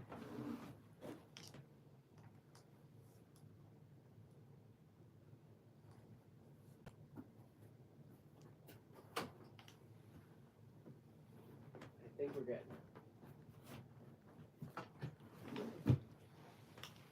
Quit going in the drawer, guys.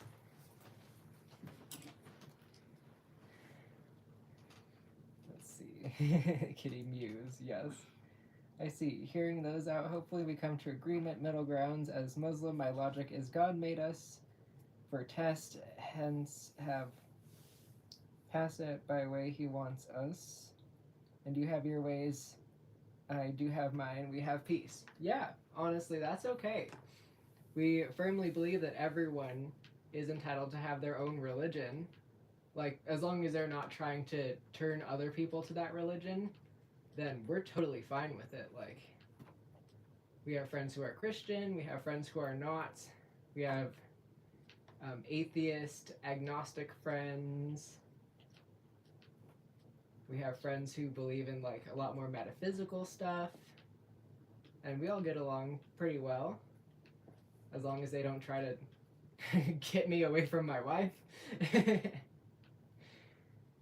Because honestly, I don't know of a single man that I've ever met that could handle us.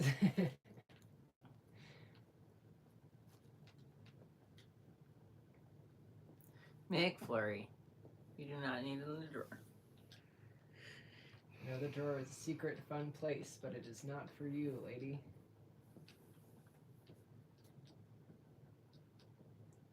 They all just want in there. They do. It's the perfect cat bed. A cozy little nook for the goblins.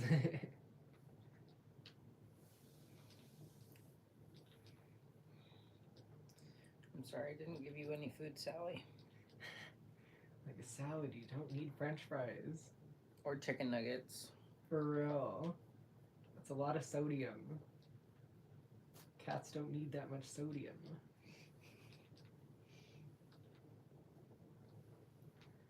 Oh, we're finally getting there. Oh my goodness. I'm probably just gonna have to redo this whole centerpiece. That's fine. That's okay. Yeah, Salad Fingers absolutely adores us now. When she did not prior. Now she is. I mean, nobody really cuddles our belly. Kiki does. Besides Kiki. Kiki loves laying on our belly. But Salad Fingers is the one that like clings to us the most and is just like, I'm gonna lay here and you're gonna like it. I'm gonna lay on your lap 2 seconds before you have to pee, and you're not allowed to get up. And she kind of gives us a face when we have to get up because we have to go to the bathroom quite often. We're nearing the end. And so Salad Fingers 100% I mean, right now she's right next to us. Oh yeah, just needing the blanket. Yeah. Um, and if we were to actually be in bed versus having one foot out of bed, she would be in our lap. We make the joke that we're cooking her best friend.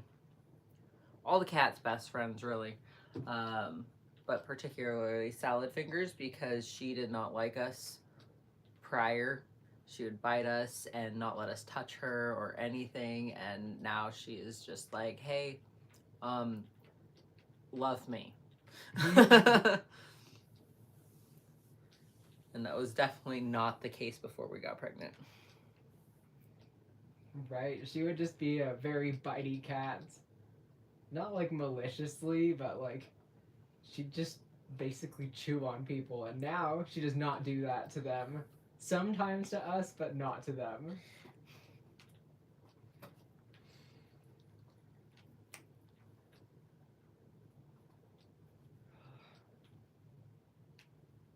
Row by row, we're getting there. And yes, this room does have a very large door. It kind of goes down into a deck. Don't know how to make Minecraft do that, but maybe we'll figure it out someday. Alright, I have to go back for the blocks. Oh, so close yet so far.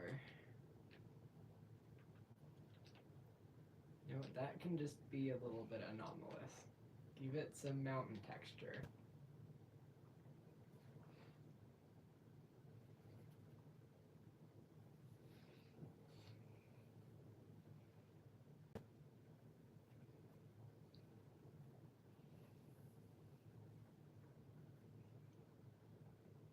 Oh, you made a mistake in your unforgiving fiber art. No.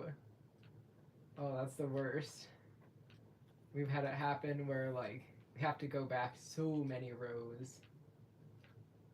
So many. Or just, like, just put the whole thing somewhere else and start again. That is such a struggle. I feel ya.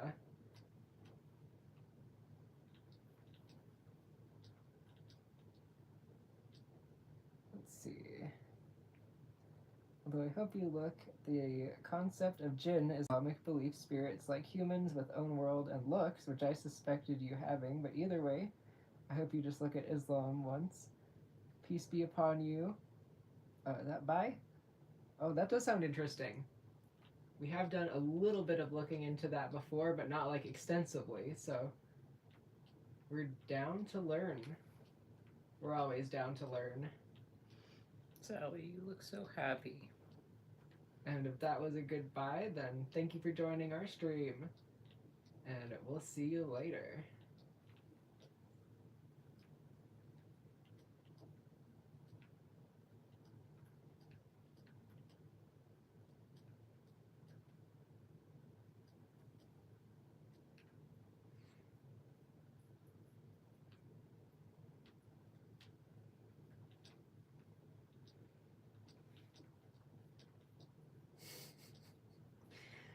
And sometimes altars just quote random memes inside your head. Like I just heard a brief clip of a Marcus the Worm meme. There have been numerous injuries. My right leg is experiencing an indescribable amount of agony. Incomprehensible. Oh my god. The memes. Sometimes like we'll just communicate in memes. Okay, this is actually looking much better though. I'm glad we actually took the time to go back and do this properly. Cool.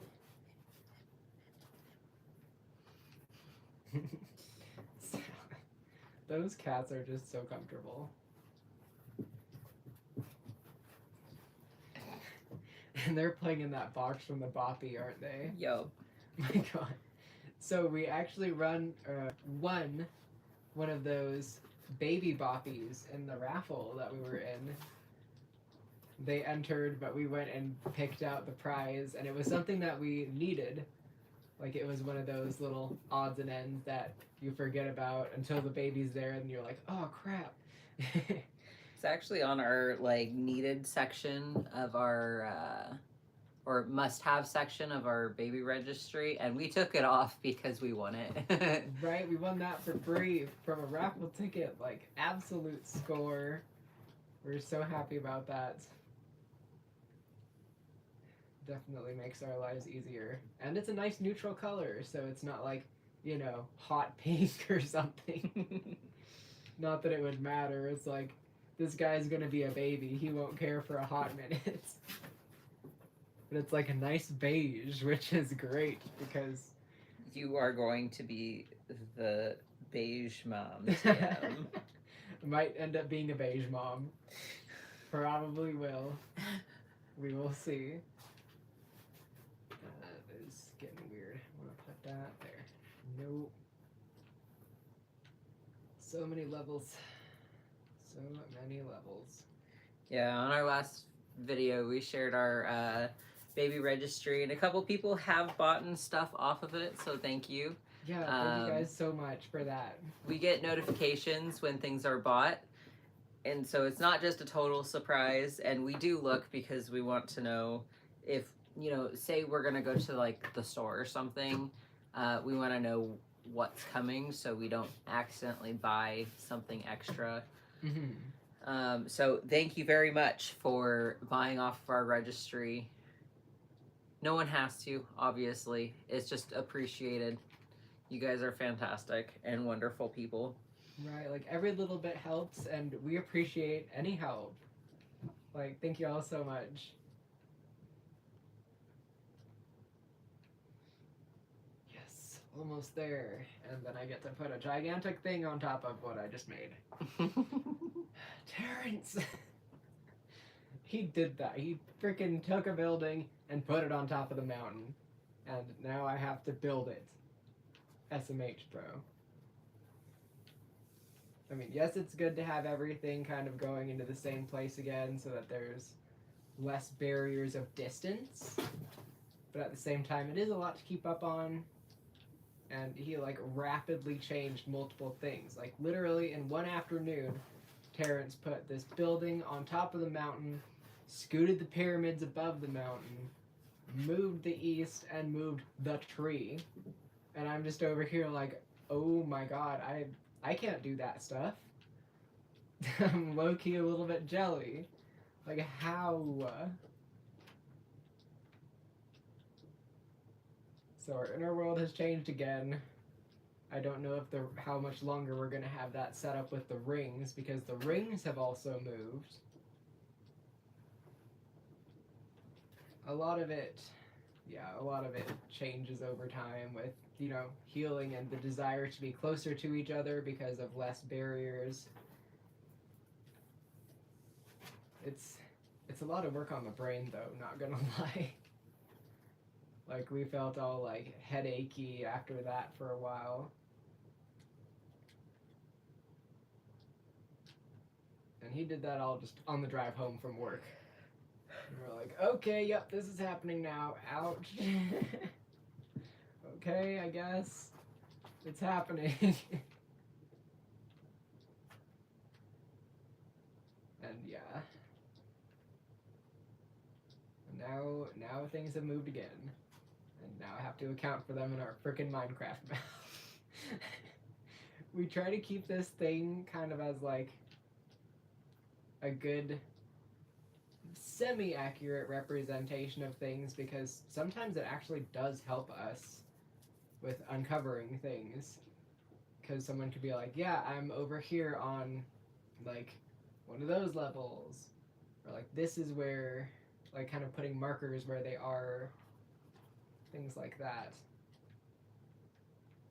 So it is kind of like a model, and it is really helpful to have. Just a lot of blocks sometimes, man. Okay. That ought to do it. Nope. I'll keep it, actually. Make it mountainy.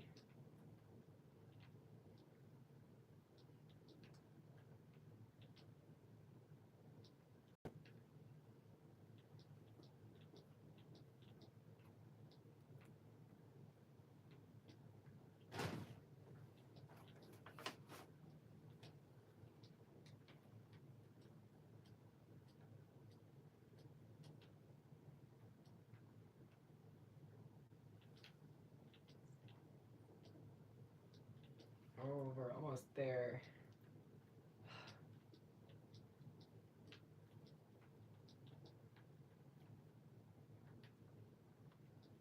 Yes. Okay.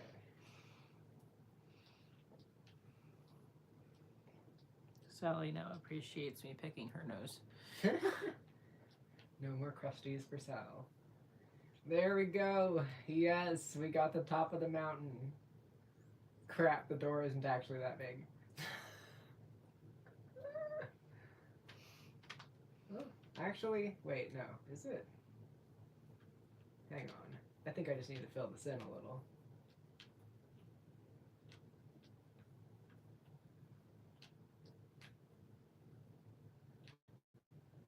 Come on.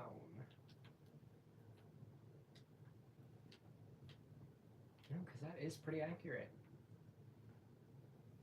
Sweet. All right, yo. That's what I'm talking about.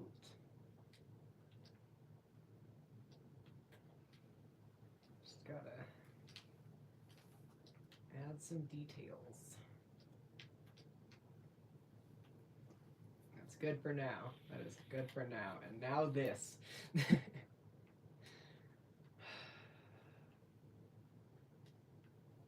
why you have to go and do this. And it's black too.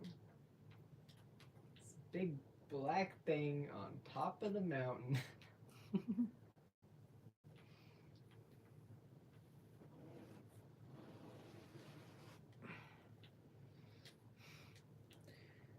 This is so funny. Just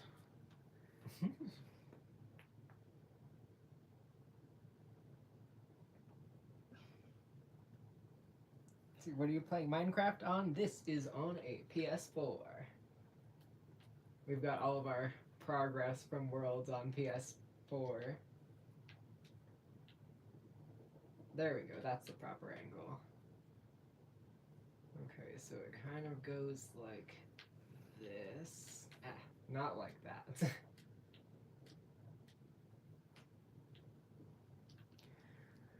it's technically not a hospital bag because we're not having a hospital birth, but we've started putting stuff together.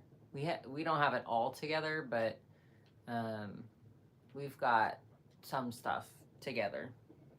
One of the things on our registry actually is going to go into our hospital bag. It's like the pajamas. And if no one gets them for us, like our mom or whatever, we're going to get them ourselves because that looks like the most comfortable thing in the entire world after having a baby.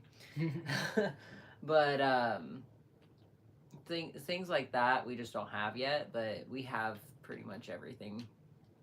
Yeah. Everything else. We found a really cute diaper bag at TJ Maxx for a really good deal, and that is going to be the well, it's more of a birth center bag. Yep. And our go bag. Diaper bag. Once Junior is indeed here. I know I keep calling him Junior, but I've called him Junior like this entire pregnancy. It's in like the context of Looney Tunes, like where that big bulldog would have a kid and sometimes he'd just be named Junior and that's all we know about him. It's a mood. But we have like stuff put together. It's not in the bag yet because we're using the bag for his baby blanket. We're working on crocheting it. And so we've gotten the stuff put on his changing table, and once we are done with the blanket, it will go into the go bag. Or if something happens and we go into labor earlier than expected, then we will empty the go bag and put everything else in the go bag.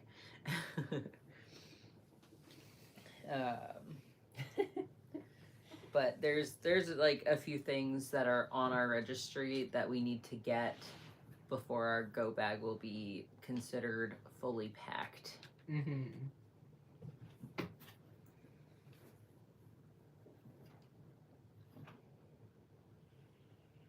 Why did he change all that? Bro has world edits.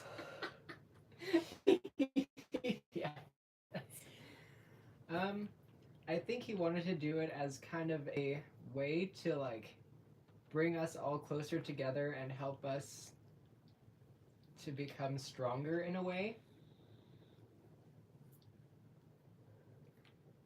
His methods are pretty weird, but it is Terrence, and he is one of the Space Force, so we do trust his ideas quite a lot. We literally have a playlist for that entire side system called Space Force.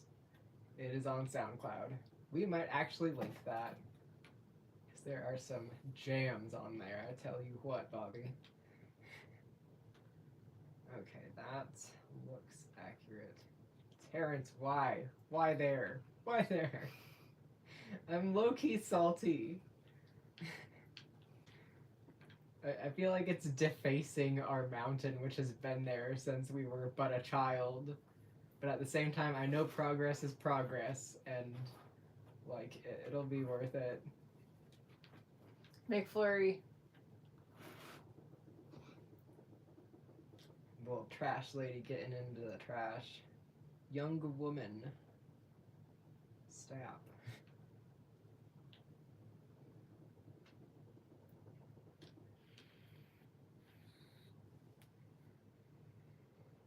Okay, so it goes like this. I think.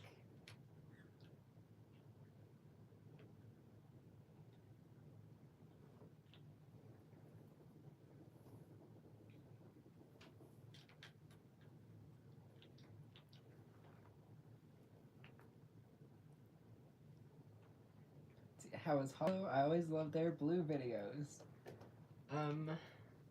Hollow's doing okay. Like, I don't honestly hear too much from him because he's in a spaceship now. He turned his cave somehow into a spaceship and has been just kind of in orbit for a while there. Like, after 2020, he got, like, very bitter, which is interesting because he's usually just super sweet. And, like, we've been trying to, like, sort of talk to him, but it's kind of hard to reach him when he's in space and always moving. But he is doing better than he was, that's for sure.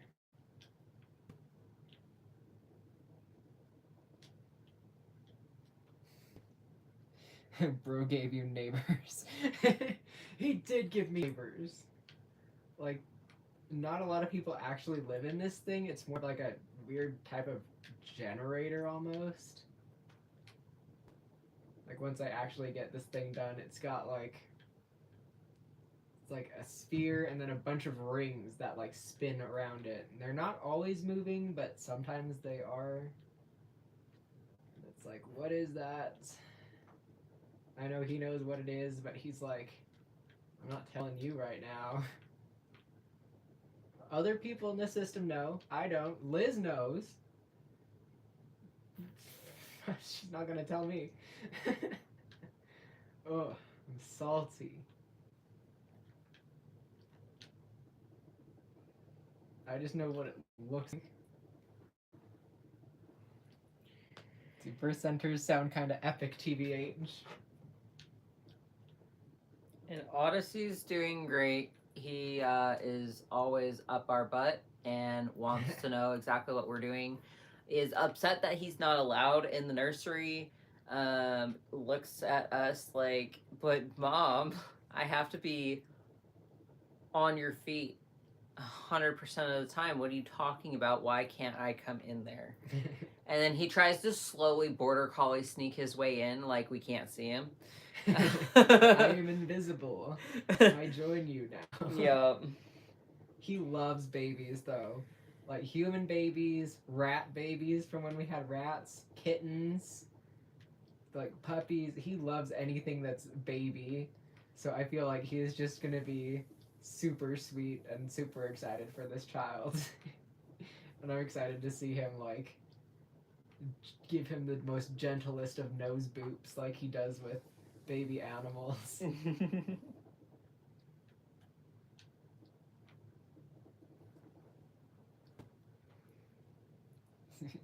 Bro gave you noise pollution? A little bit. Yeah, when things start to spin on this thing, it does sometimes make noise. Not always, but sometimes, and it's weird. I strive to be as comfortable as Sally is in any position. This is salad fingers on them right now. She's so cozy. She's on her back with her hips turned, her tail out, her chest open. She's just a happy lady. She's so cozy. She acts more like a human than anything. Kind of. She's just our little cat roomie. Is Liz part of the Space Force? Not quite, but she is from a different ring. Like, she's probably closer to Space Force than anyone on the main ring. But, like, she didn't come from the spaceship. She came from the ring that's only known as Hell. And it's kind of disturbing, but, like, me and her are low-key besties, so it's okay. I don't judge her for coming from Hell. You guys are awesome. Oh, thank you. Border Collie sneak TM. Yes, like literally, it's almost a trademark way of moving. They just slowly creep. They've got like that specific expression on their face. It's pretty adorable.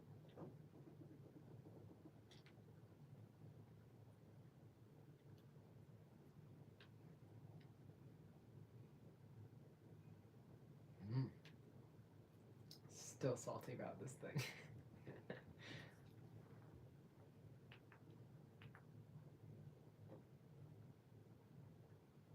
Cats be made of elastic.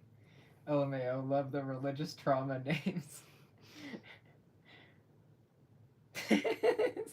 Autism has post for real, for real. But yeah, religious trauma names. Oh, that. It's a lot of us. That is a lot of us. We also have a saint.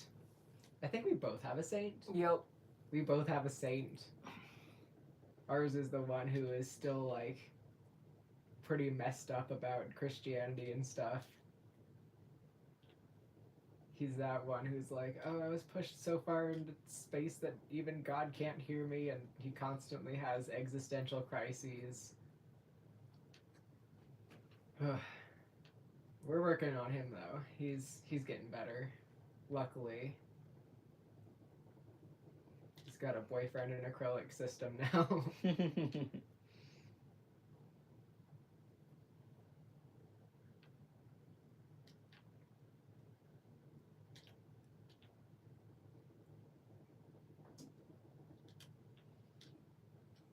Okay, now I have to use the restroom, so I'm going to be right back. Seen people out and about that look like some of ours, and it's hilariously weird. Right? Oh my gosh.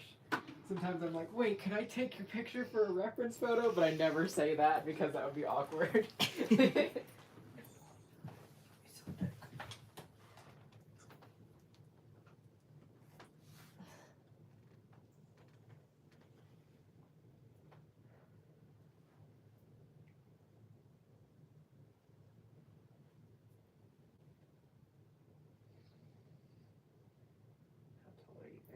CMS? Oh, centimeters. Oh. Google it. My reason for going to the bathroom was so I could have some of that. Sweet.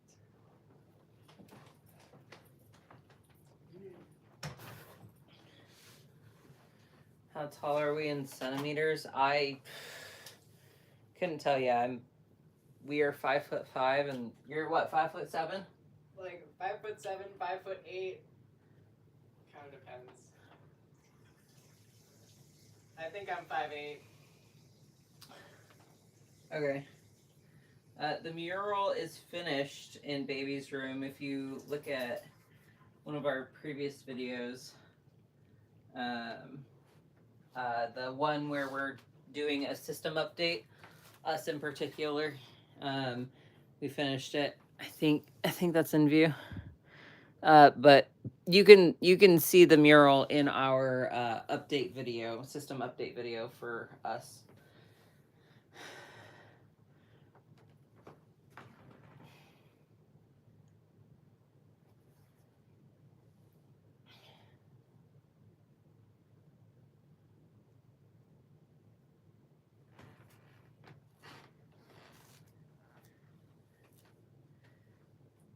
You guys are so funny.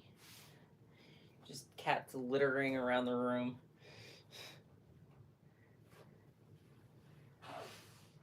Loiterers.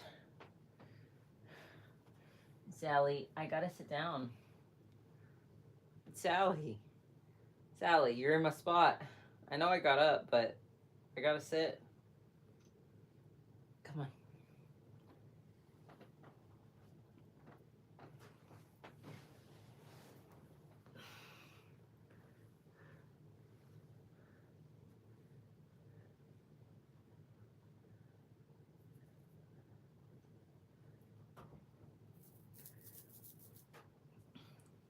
But yeah, if you check out our system update video, the mural is visible in a few places, and some people keep thinking it's a sticker, but we actually painted that.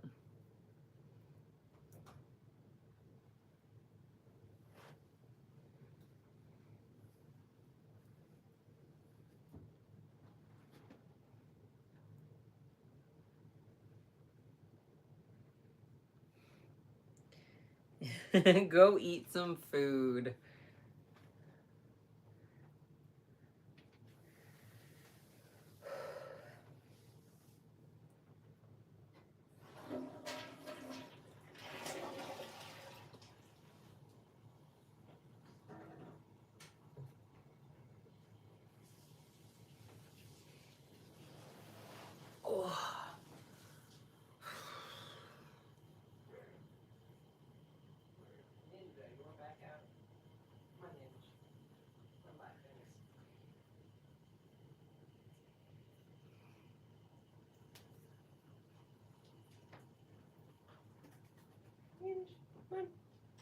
Wait, let's go.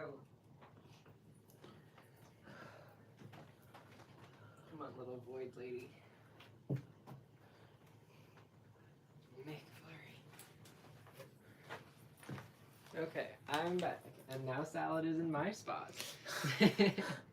Miss Fingers, excuse me. She's like, oh, you petted me without me being able to sniff you first. How dare you?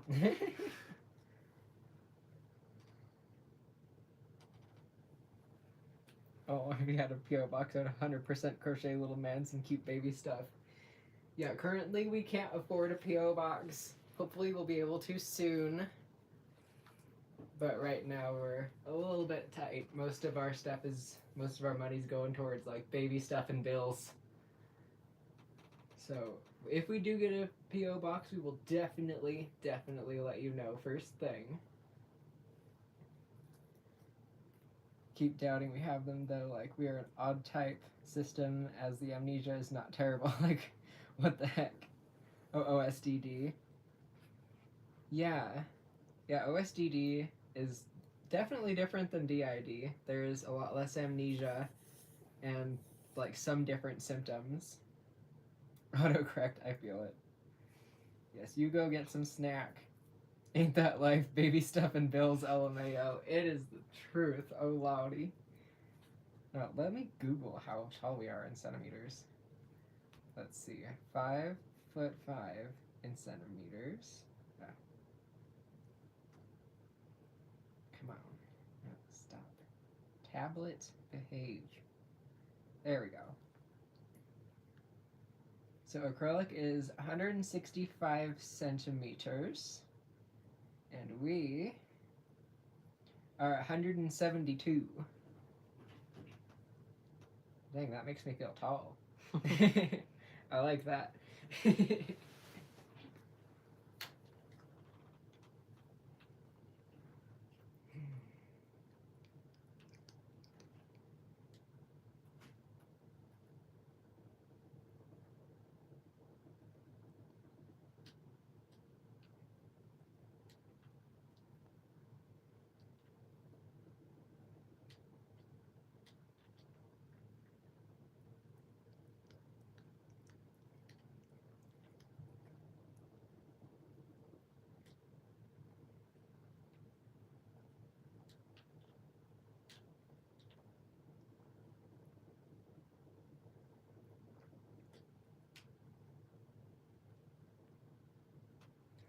I'm just thinking about tattoos and stuff. We should totally get around to doing that one sometime this weekend. Yeah. On my shoulder. I really want to do the praying mantis one. The girl dinner. Yes. You know, I'd be down for that, honestly. Like, we really want to do the praying mantis one on you. It's so perfect. There was a picture of a praying mantis eating another mantis's head, and it just said "girl dinner." And we were like, "Oh my god, that is so us." And then they were all like, "Oh my god, let me put it on you." So I'm like, you know what? Send it. Yeah, we got the full tattoo set up. We've got the machine, the chair, the disinfecting stuffs, the printers for stencils, the inks, everything that we need to do tattoos. So we've been giving tattoos. I think we have about 25 tattoos at this point. And all of them are meaningful with stories behind them and such. We do plan on doing a tattoo tour pretty soon here. And we can't wait to not be pregnant so we can give ourselves the tattoos that we really want. There's a few that we've been wanting to give ourselves, and we're kind of upset we're pregnant during spooky season because we want to give ourselves some spooky tattoos. There's some ideas that we have floating around in our brain that we're just like, yes, I need to give myself this tattoo, but I have to wait. And it's going to be a hot minute before we're able to give ourselves a tattoo again. Sad days. Do you have to, like, wait until you're a certain time postpartum to do that? No, but I assume that sleep deprivation is not particularly like a good idea to tattoo yourself while you're that sleep deprived. Ain't that the truth? Yeah, I just don't think that is a smart idea. Fair. Absolutely fair. Ninja. I think she wants to go back outside. She is the only cat that we allow outside. It's because she gets stressed out inside. Literally, Aether has scars on their leg from Ninja because she was stressed out and just full on attacked them. Ninja, come on, baby. Go outside.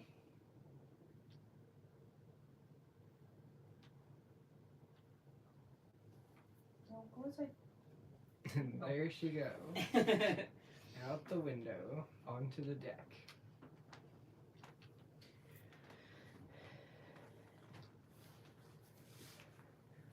There are other cats that sort of want to be outdoor kitties, but we definitely don't let them. Yeah, for sure. Oh, first time joining a stream and got to say the vibes are top tier. Thank you. Oh, I want a new tattoo so bad, but don't have the funds, LMAO. Right, that was such a big barrier between us getting more work done, and since Acrylic took up tattooing, we were just like, oh my god, it's time to get everything that we were planning.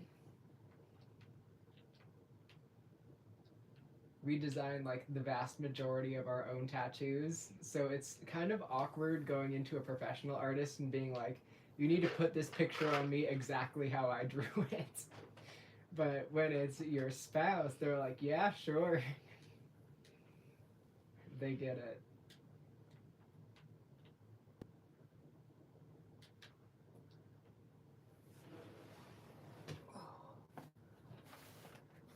Trying to find our tablet. I think it's in the nursery, plugged in. Oh, sweet. Thank you. Yeah, totally. Oh, we did something to our ankle, and now it hurts. Oh, careful. Tattoo's my favorite, yes. We do not have the pain tolerance. Oh no. That's understandable though. Like different spots for tattoos will feel totally different and it's super weird sometimes. Like especially if it's on like some nerves and like for example, we were getting a tattoo on our arm at one point and we felt it like all the way down our spine. Nerves are so weird with that stuff. I only have one tattoo so far. The Ouroboros tattoo from Full Metal Alchemist. Oh, that's cool. How do y'all decide on what tattoos to get as a system, or are you just generally in agreement? So we are pretty much generally in agreement. Like there are like specific tattoos that all of us want. Some of us feel a little bit more neutral, but it's pretty rare that we have anyone that like opposes the tattoos. Pretty much. This even has mittens on it. Oh my god, Sorry. that's so cute. Sorry, I didn't realize that before. And But yeah, pretty much all of our tattoos have some sort of deep meaning. A lot of it is related to our system. So like everyone kind of understands that. And they kind of understand like why we're getting them.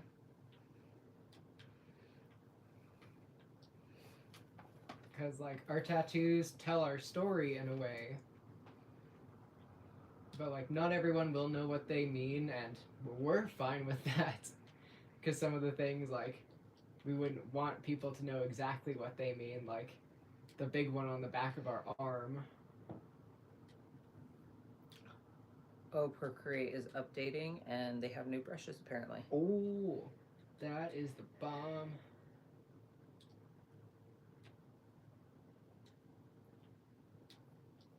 We got that Procreate Animate app and we're still trying to figure it out, but it is quite tricky. Let's see. Oh, whoa, they totally changed their brush libraries. Ooh, neat.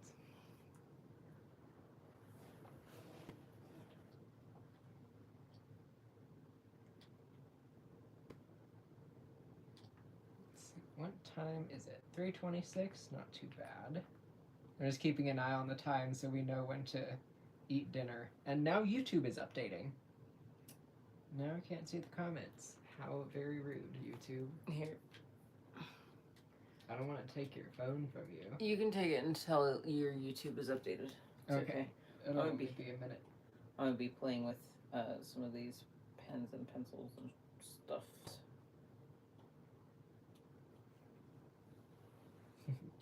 How's Fenrir the Wolf, if that's an okay topic? I think that was his name. Sandwich has been acquired.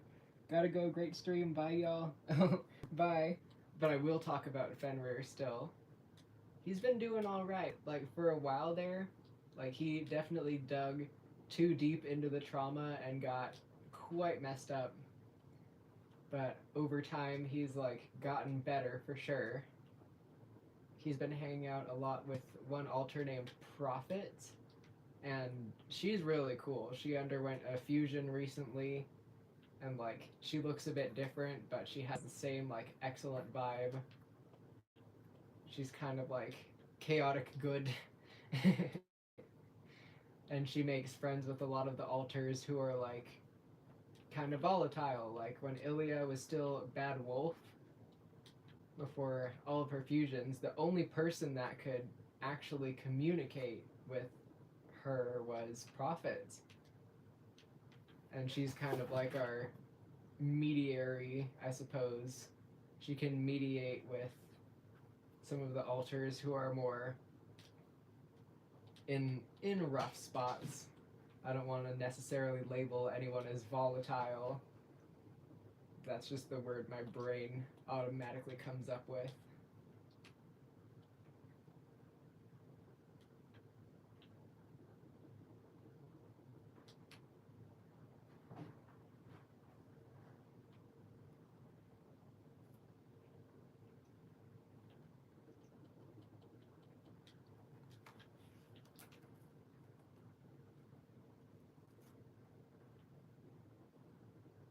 But yeah, the stars in Fenrir's fur kind of glow now, so that's pretty cool. And he's definitely doing better than he was. He used to be like, you know, full on PTSD mode for a hot minute there. And he's coming back down from that, so we're happy for him. Yeah, stop. There we go.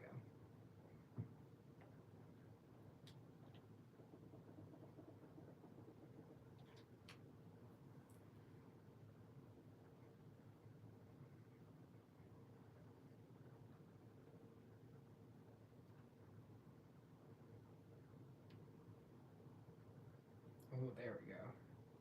Yeah, that's looking accurate.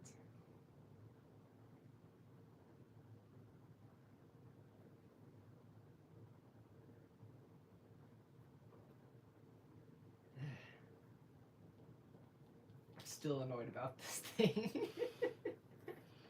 I'm still gonna build it, but I'm annoyed about it.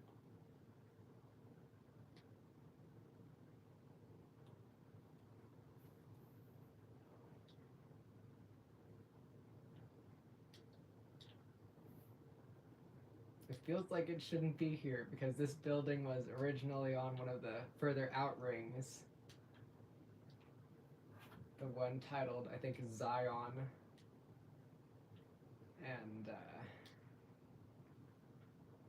yeah, it was definitely hidden from the majority of us up until a couple years ago before, or when Ilya started exploring it. And we uncovered a lot, including this building. Oh man, you left the door open. Now Drago's going for the plastic. Drago was already in here. That's the reason why I left the door open. Oh. Drago got in. I'm going to move the plastic so he can't see it.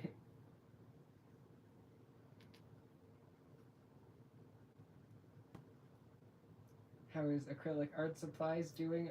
Pretty good, honestly.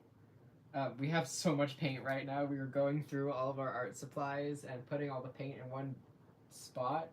And now our large metal box of paints is overflowing. We're gonna have to paint some stuff. Bro, your mountaintop got taken over. Yeah, it did. It did.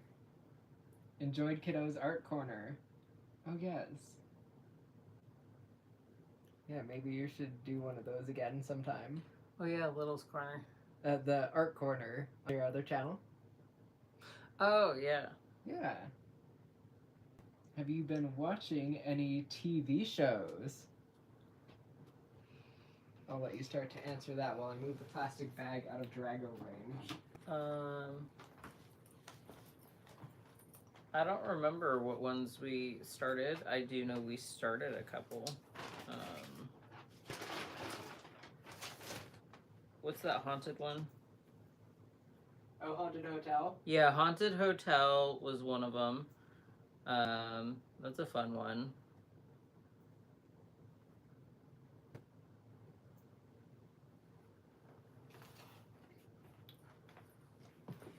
We rewatched Stranger Things. That was our first watch through of that. Yeah.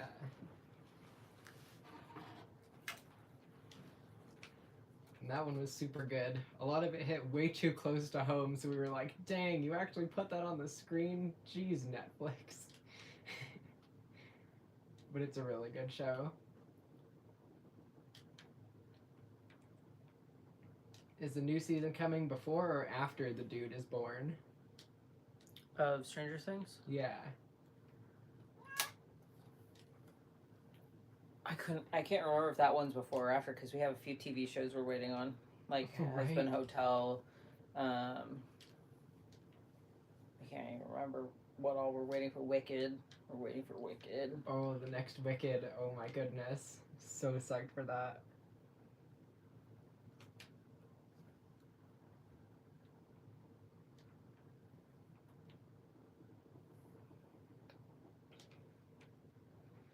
It's his due date.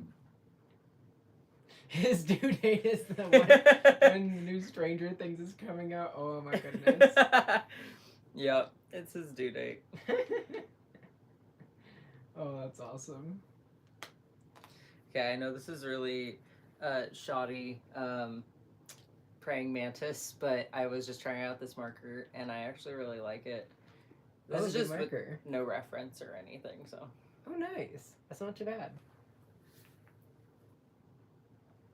Yeah, YouTube's updated now. Now I can have my comments back. I'm at 13%, so you can have the charging cord. Okay.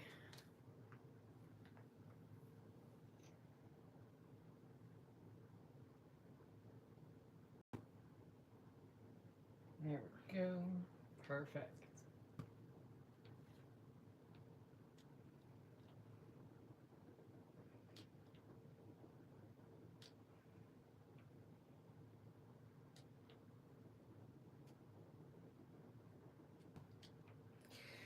We have a lot of charging cords. They're just not in this particular room, and both of us, it would just take a lot of effort to try and find the charging blocks, the charging cords, and find a plug-in for them to be in here. We do have a lot of charging cords, though. Yeah. Like a lot of charging Scattered cords. about. We've got one still in the nursery from when we were filming in there.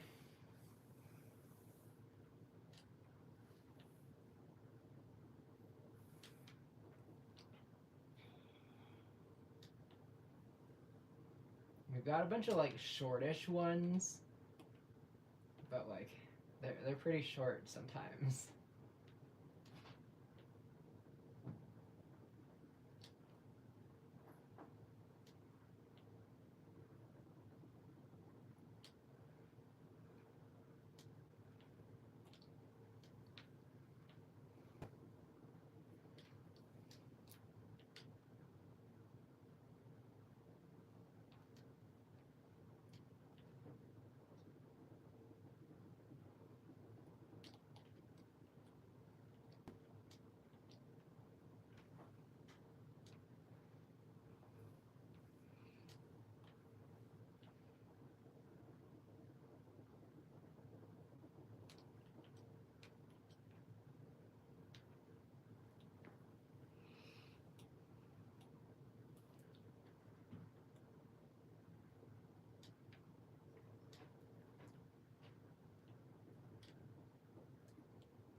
Audie, don't start.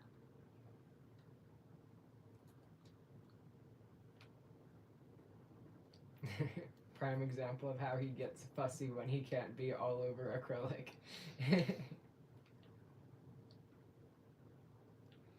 He wants to be the nanny. He does. He's just in his kennel for the stream because keeping an eye on him, making sure he doesn't get into the cat boxes. It's kind of our priority at this point. No kitty roca for him. Yeah. I'm gonna need some lights in here.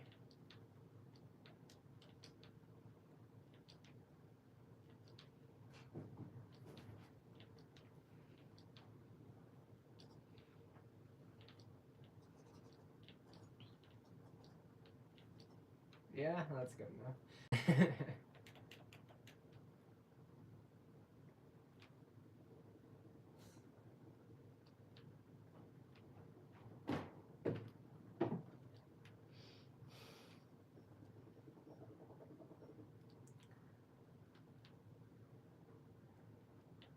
They don't do Aetherian language lessons anymore because that is personal for them now.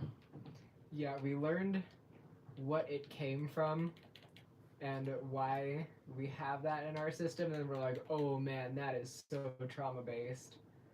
I don't know if we can really continue on with that.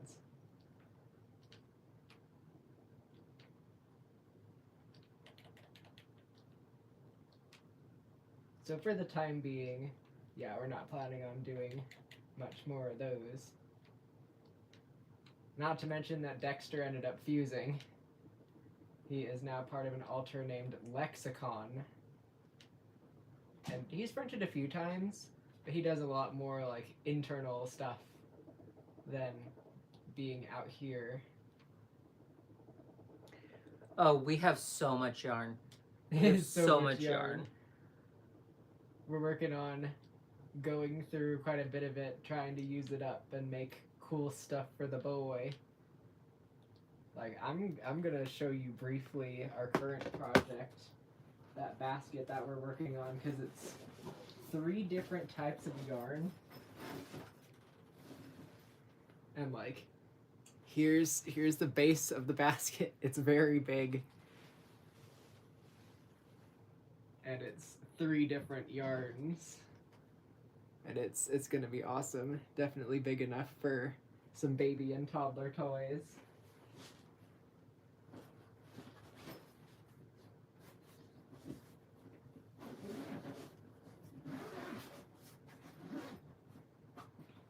I'm keeping it in this big old craft thing to keep all the cat hair off of it. Odyssey, knock it off!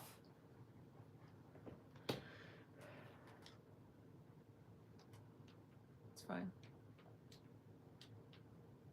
He's throwing a tantrum, and therefore the tantrum must be stopped. True, he is kind of throwing a tantrum.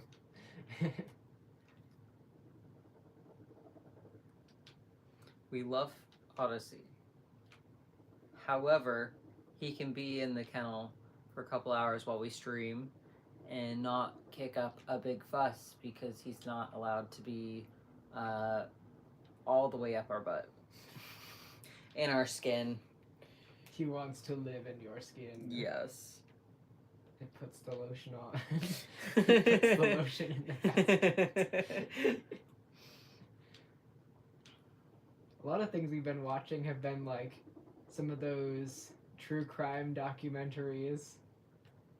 Explore With Us on YouTube is our favorite ones to watch.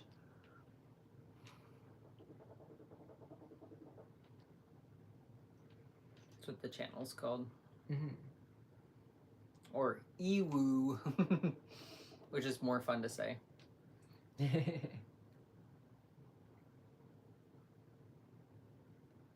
You built this so fast, this is actually impressive. Oh, thank you. Yarn hoard is real. Sucks that it's trauma related. Making your own language is so fun if you can stick to it. Right? Yeah, turns out it's more of a way for us to talk without talking, but like, it is, in a way, backwards English, sentence by sentence, spoken with a heavy Russian accent. And it's like, oh man, that there is trauma-based. Oh crap. And so then we were like, let's just process this for a while. And like, I think I got stuck. There we go. Yeah, like a lot of us do still speak it, but not as much as we used to.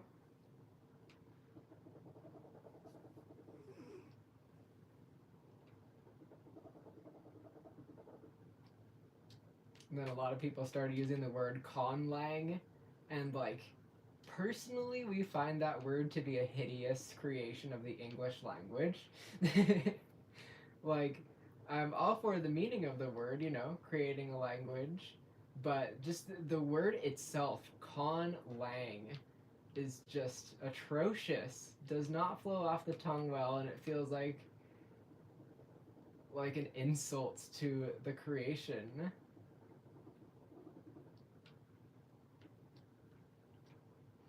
Odyssey wants to curl up in your ribs next to your little guy. Yes. Yes. There's no room for him though. Like, this little dude is all the way in our right ribs constantly, where he's made our stomach lopsided. Yes. So I mean, I guess Odyssey could crawl into our left side, you know. Little dude's on the right, Odyssey could be on the left, and everyone would be happy. Get out of the bassinet! Busted. Busted. That is not for you. It looks like a cat bed. It is not a cat bed. That has been the struggle lately, is keeping the cats out of the bassinet. And now I don't know which direction is the forward-facing way. I'm in the box! Okay, I think this is it. Yep, there we go. Okay. That's the right side. Cool. And I've got this thing. This is what it looks like. It's big. It's pitch black. And there is more to build on it. I don't know if I'll be able to figure out how to do the rings today, so I'm gonna just take a break. And Drake, where's the door? Yes. Oh, what's this place? That's a courtyard. What? Oh, I think this might have been the... No? What's in here? What's this? Who built this? What? When did this happen? It's big. What? This is the struggle. Wait, I thought these were just a bunch of boxes, but no, this has like development in there. And a courtyard. 2 sides. Who lives in this one? I want to know. They won't tell me for sure, but we'll figure it out one way or another, I swear. Go away, alpacas. And now I'm stuck in the ceiling. Oh, which also has a loft building in progress. Jesus, this thing's cool. Okay. Anyway.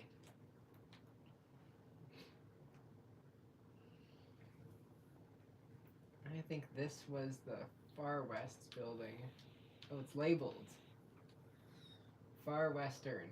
Yes. I thought that was the building that I was in, but no. They have a whole nother thing going. Like, they've got a building, and now they've got their tree over there. Who is this? That is... Oh, yeah, Liberty. Liberty's got a bar over here now. Bro is in discovery mode. Straight up, dog! Like, what? Then diamonds. The diamonds live here. I don't think we've ever actually spoken about them on this channel. They definitely threw us for a loop. We did not expect them to be what they are and do what they do. Oh yeah, and then we've got like a place for our very few child altars. We made a playground. Go up here. Go up here. And here. And it's fun.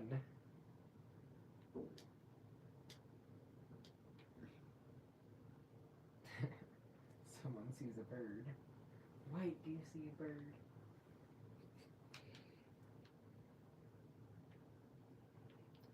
One of our foster voids is named White because she had a white collar on when she was a kitten. And we call her Walter Hartwell White if she's being mischievous. Walter Hartwell White, get off of the counter. Honk, old man. Play, please. Yes. How long are you planning on staying live? Probably a little while more. Like, we're gonna have to start making dinner fairly soon here. So we'll be on here for a little bit longer. Possibly another like half hour or so. We've been working on trying to cook things at home. We got that gluten-free recipe book, which is great for both of us. There's like one that's specifically for the Hashimoto's thyroid condition, which is what Acrylic has, and then we just have some weird gluten sensitivity. Don't know what that's about yet, but hopefully the doctors can maybe figure it out someday. We made like an ultimate mac and cheese last night with like bell peppers, onions, and celery in it. A homemade cheese sauce. Still have some in the freezer. Low key though, that does sound really good right now. It was super good. Oh, hypothyroidism for the win. Oh, Lottie. Yeah. Gang, gang, fam.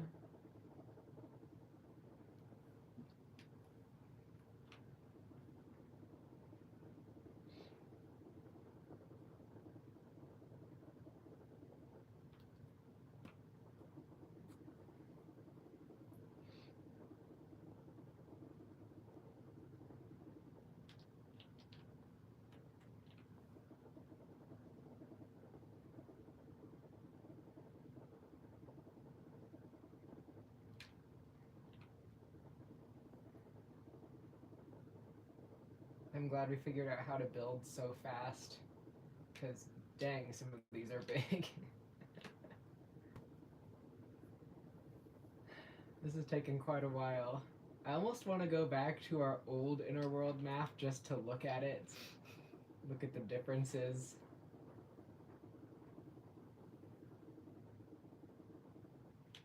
Because, like, I could show y'all what the old mountain used to look like. This map is labeled New Mountain. And we've had this mountain as our inner world since, I think we discovered it when we were about 9. Oh, God, you can just see that thing right up there. Terrence, why didn't you do that? Oh my goodness. Gotta save that progress. Kaboom is the map where we just explode everything and we're seeing how far we can get. You do be building a mountain. Indeed. Absolutely. From scratch. Honk. Dog, it is nowhere near your dinner time. He's getting old now, so we have been giving him a serving of wet food at 8 p.m. every night. And so, for some reason, he thinks that it is 8 p.m. from like 3 o'clock. Bro, you absolute unit. You need to get away from the tripod. Map to explode everything is so valid, right? It's like our outlet when we're feeling angry or like too stressed out, we just explode everything. Jeez, this thing takes so long to load. Hey, we're right there. I think. Maybe. What is this? What am I looking at here? That actually looks like dystopian. This map takes a lot longer to load because it's a lot bigger. Oh, there's our track. Maybe if we just vaguely follow that, it'll lead us back there.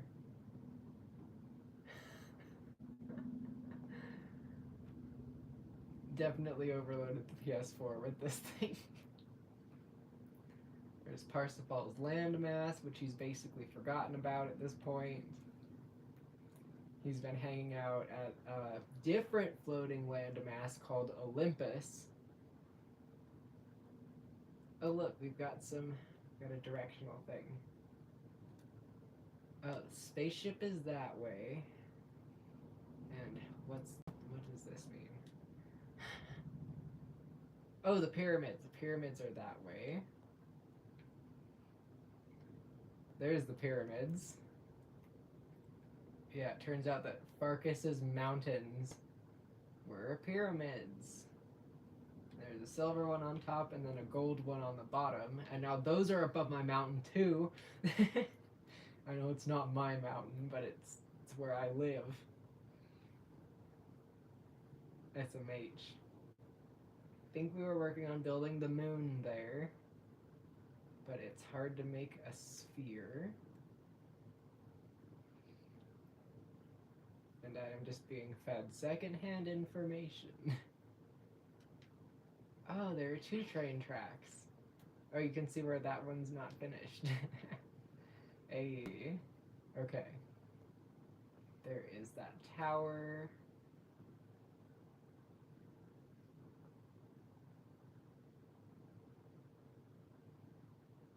think it's this direction. Jeez. A rage room. Upside down? Yes. The top one is upside down, but like it doesn't look like it's upside down if you're in it. Like gravity still applies, it's just that like the largest room is on the top. It's interesting. How do you figure out so much of your inner world? Let's see. Escapism. As a child and a teen, we were more inclined to look inward instead of outward. Like, we didn't get along well with basically anyone in school or anything. So, like, our safe place where the friends were was, unfortunately, in our head. Very sad to say out loud, but it do be the truth sometimes. What is this? This is the east? Son of a gun. Okay, you know what? We're just gonna put a thing on the track and we're just gonna vibe. We're just gonna vibe. Okay, get in there. How do I get in there? L2. And we go that way. Drago, you're not getting fed. He hungry. Internal living, for real, for real. Truth. Escapism relatable. Yeah. Yeah. And like it was strange when we were younger, we couldn't really relate to any of the other kids. We felt like they were just so surface level and superficial and like non-traumatized, but we didn't understand that that's what our feelings meant. Like we couldn't relate to a lot of the other kids because they hadn't gone through like what we had, and we had a much more serious view on life. Oh yeah, there's that thing. Where is that now?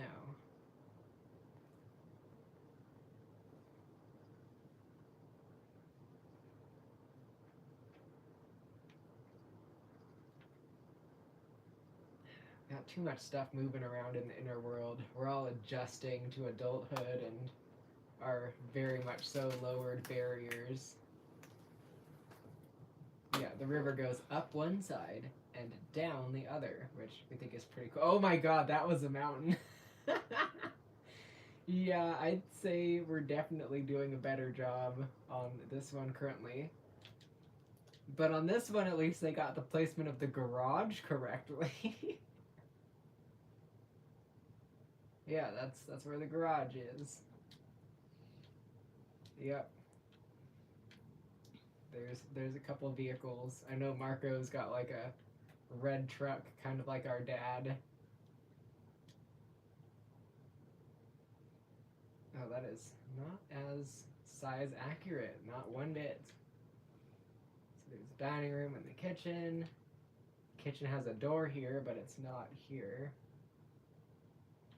And then you go down, and there's the medic office. This is where Dorian hangs out most of the time. And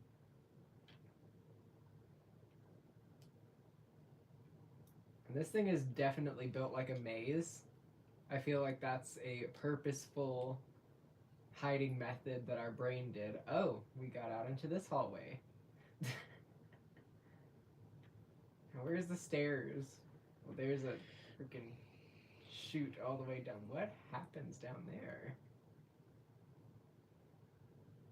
Oh, it was the center planet when it was still inside of the Earth. There it is. It looks like a big lump.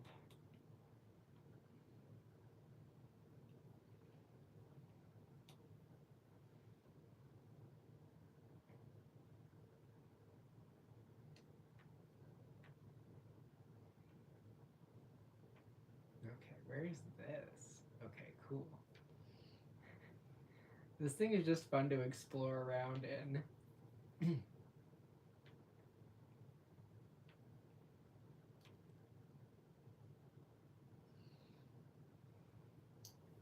The tree.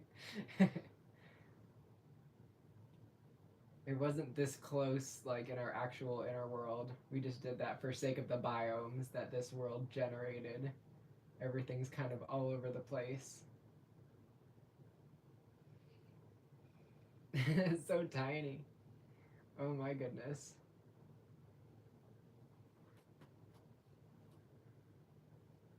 NPCs for real. A mentally ill child thinking other children are childish? Imagine that. Right. It just feels like you're from a different planet than them sometimes. Let's see, has a ghost train happened to front? Actually, the ghost train fronted a few weeks ago, driving to work. And, like, we definitely want to try to communicate more with the train. Because, like, a lot of the things with alters that are non-human is, like, they have been either conditioned or grown to believe that they are not human.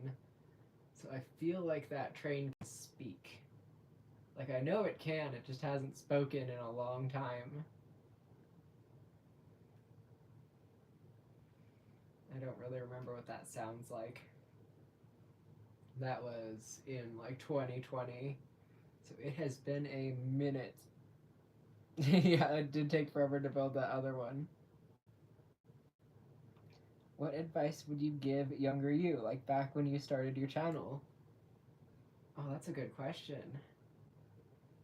Don't date narcissists. Don't date narcissists.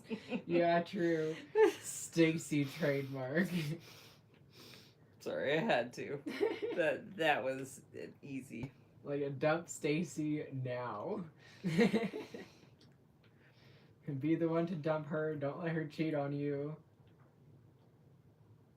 And like prepare for hot wiring your own brain, fam, because it's coming. Like brace yourself, yo. A lot of things are based in trauma that you don't think are based in trauma.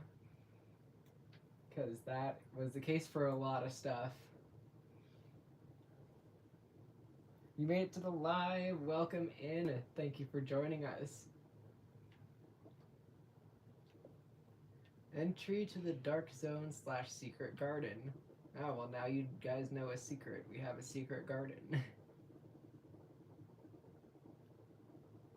Yeah, there's a part of this mountain where the walls go from like that red. It's like a red. It looks kind of Victorianish. It's like a flowery pattern. And then it turns black and kind of decrepit looking on this floor. And that's kind of where some altars who want to be more hidden stay. And like, you know, memories are hidden around here. In our maze built into a mountain. Do you have a stream schedule? Not so much, but maybe eventually. Like, this stream is part of our Power Week, and generally we like to end Power Week with a stream. Our anniversary is on October 5th, and we like to do a whole week of new content to kind of just, you know, celebrate how far we've come, how long we've been together. And like this year was definitely catching up with everybody because it's been a while since we've been consistently posting, you know, getting ready for junior and everything. Hopefully we'll get back to the point of where we're posting at least something every week, be it a short or an actual video. This week has definitely been great for our somewhat camera shyness. Some of us are like not as used to filming as others, so we get a little anxious sometimes. It's really funny when we go to do a live and they're like, oh goodness, I'm anxious. And we press start live. Like, no room for that. Like, it is streaming time.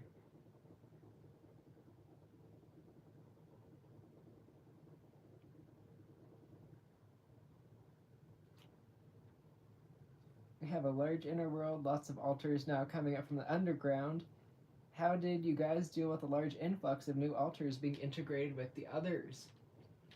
So, kind of, we started gradually, very slowly moving everyone towards a similar area. That's kind of what's been going on with this whole structure.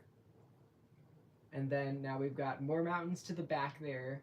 We've got the tree over here. We've got the pyramids above, and now this thing on top of the mountain. And altars have been kind of like one by one or small groups moving all into a similar area once they've kind of, come to terms with being close to the others. Because we used to have it be like where there were literal battles in the inner world. The altars were fighting. It was very, what's a good word? Chaotic. And it sounds like ninjas fighting with Charles. Well, she got whoever it was away. I don't think it was Charles. I think it was that gray cat that keeps coming over to steal food. But yeah, we started, communicating with a small number of altars and then kind of going up from there. I let her in since most of the cats are in here. Okay. And it's a gradual process. Yeah, that was Charles. Charles. The black and white kitty. Poor Charles. Happy late anniversary. Thank you. We ain't got time for that. I ain't that a mood. Yeah, ours kind of came in on ships, like large spaceships. Oh, I actually think we got an Amazon package. Oh, neat. Like this thing on top of this building is actually a spaceship. And it's on top of this building like a hat. It's not actually like, flat like that. It's kind of more at an angle. But it's kind of hard to do that in Minecraft while having it still like actually have flat floors on the inside. Look at the spaceship. It's got rooms. It's where Baron lives. And this is the control room. We still have to add like the desk and like all the buttons and stuff. But yeah, it kind of started out as a fleet of spaceships that were representative of different areas. And they all like came down in there. I mean, not underneath the mountain, but they were all just around in the orbit. Weird. I guess not. I thought I saw the Amazon driver. But I guess not. Got this building going.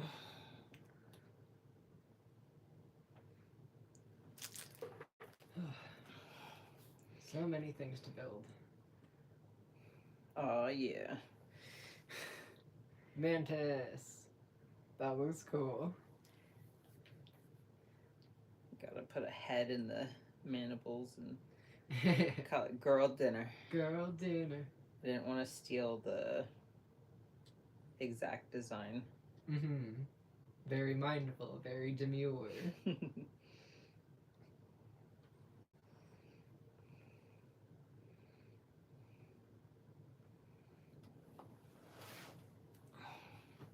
What's your preferred method of communication? I find I struggle with just sitting without distractions and chatting inside, LOL.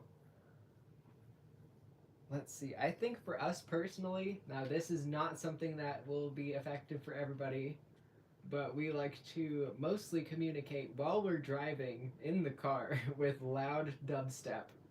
That's honestly, it's one of our favorite things about driving around is the loud dubstep and the ease of communication. Like literally, Terrence moved all that stuff while we were just driving home from work, and then we came home with a headache. Like, oh man, he just did some stuff. That's honestly how it's been since about 2020. Wild. Like diaries can be good, and it's fun to see like slight differences or major differences in handwriting, but it's very hard to remember that you have a diary. I forget about its existence constantly. It kind of just lives in like a nook in my nightstand, and the struggle is very real.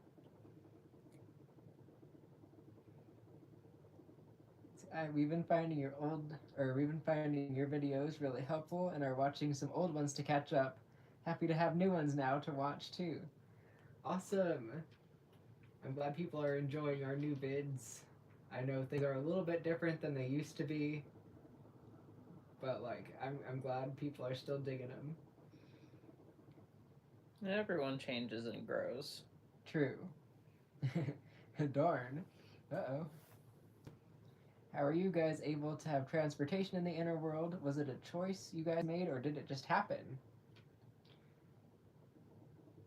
The spaceships just happened, and some vehicles were just there. But honestly, a lot of us do have wings. Like, it's not something we talk about a lot because people will get wigged out by that pretty quickly. But the primary race is not human, it's like some sort of dragon hybrid. I mean, everyone looks pretty human-y, but they have wings, typically a tail and pointed ears and horns. But like, we didn't draw that on Vicky on our face claim thing, and we just thought that drawing looked good anyway. And then there are other like full-on dragons that fly around. Sometimes you can hitch a ride, but sometimes they're moody, so you can't. What were you saying? I'm sorry I interrupted. Rip. Dumb stuff is an oddly helpful resource, lol. So real. I try to put the diary somewhere I'll see every day, but then I get annoyed I have to write in it LMAO. Was that race something you consciously made up or unconsciously? I'm honestly not sure. It was so long ago, and I don't even know if I existed back then. I'm pretty sure it was like partially conscious. Like, we thought of that as like, oh, just something cool. Like, oh, it would be cool to be part dragon. And then our brain was like, oh, yeah, that would be excellent. That would be a wonderful coping mechanism. And then, like, yeah, then a lot of people were that way. Though I'm not sure if that did originate from trauma or not. Like, back when we were, like, a child. We were, like, a toddler. It's hard to tell. Because we do have some people that look like straight up reptilians, and then we have pretty much everything in between. And the reptilians came to be when we were a toddler, basically. We were like 4, I believe, and we didn't discover them until like 2020. So that was an interesting one. It is definitely hard to tell with some things, like where it came from. Like, we have ideas on where things originated from, but it's hard to know if that is what actually happened or not until we do more, like, extensive digging around in our brain. Sorry, some guy was being weird in our comment section. Not in this comment section, in a different comment section. Oh. Someone said, hey guys, or, you know, was using guys in their comment, and then someone was like, I think these are women, or am I mistaken? And I'm like, what does that have to do with my comment? And they're like, you've used guys not once and not twice. And I was like, guys is a gender neutral term used for generally 2 or more persons. Hey guys, sup. Doesn't have anything to do with gender. Right? Like, that is so weird. It just being weird in our comment section. Funky. Like, yeah, we say guys and just mean like group of human beings. That was just, it threw me off. I apologize. I wasn't being weird. I was just weirded out. Confusion, TM. I am confusion. I am confusion. Oh, I forgot an ingredient in that macaroni and cheese last night, and I only just remembered now. What? The garbanzo bean stuff. Oh, yeah. It still tasted awesome without it, though. Oh, so for sure. I just think we're good. I wonder what it if that's why it's slightly grainy, I wonder if that makes it less grainy. I wonder. That would make sense. Yeah. Do you know when you'll be filming another of the book review videos? I think probably next week, because there's that one that was Mother Had a Secret, and Liz wants to film that. I've actually been talking to her, and she's like, "No, I had to read that book. I want to do the review on it." And she's been making it sound like she's gonna do it real soon, like probably next week. Yeah. And then we've got first person plural that we're going to also be reviewing. Then I feel like it's called A Shattered Mind, which is another really good one. So we've got 3 more to film. And then we need to get back to reading, because like that Mother Had a Secret book made us so very mad that we just kind of took a little break from reading d.i.d. books for a minute. Plus, most of the ones that we have are in that super tiny font that's hard to read. So we've got to go through our collection and be like, okay, let's find something we can actually read. How do you dig around safely? Oh, that's a good question. I don't think we actually dug around safely. I think we kind of just dove in head first, not knowing that it was a vat of acid. Sorry, Drago was chewing on the tattoo paper. Oh. Like the plastic coating of it, or the... Yeah, like stuff that we had in our trash can. Garbage goober. Yeah.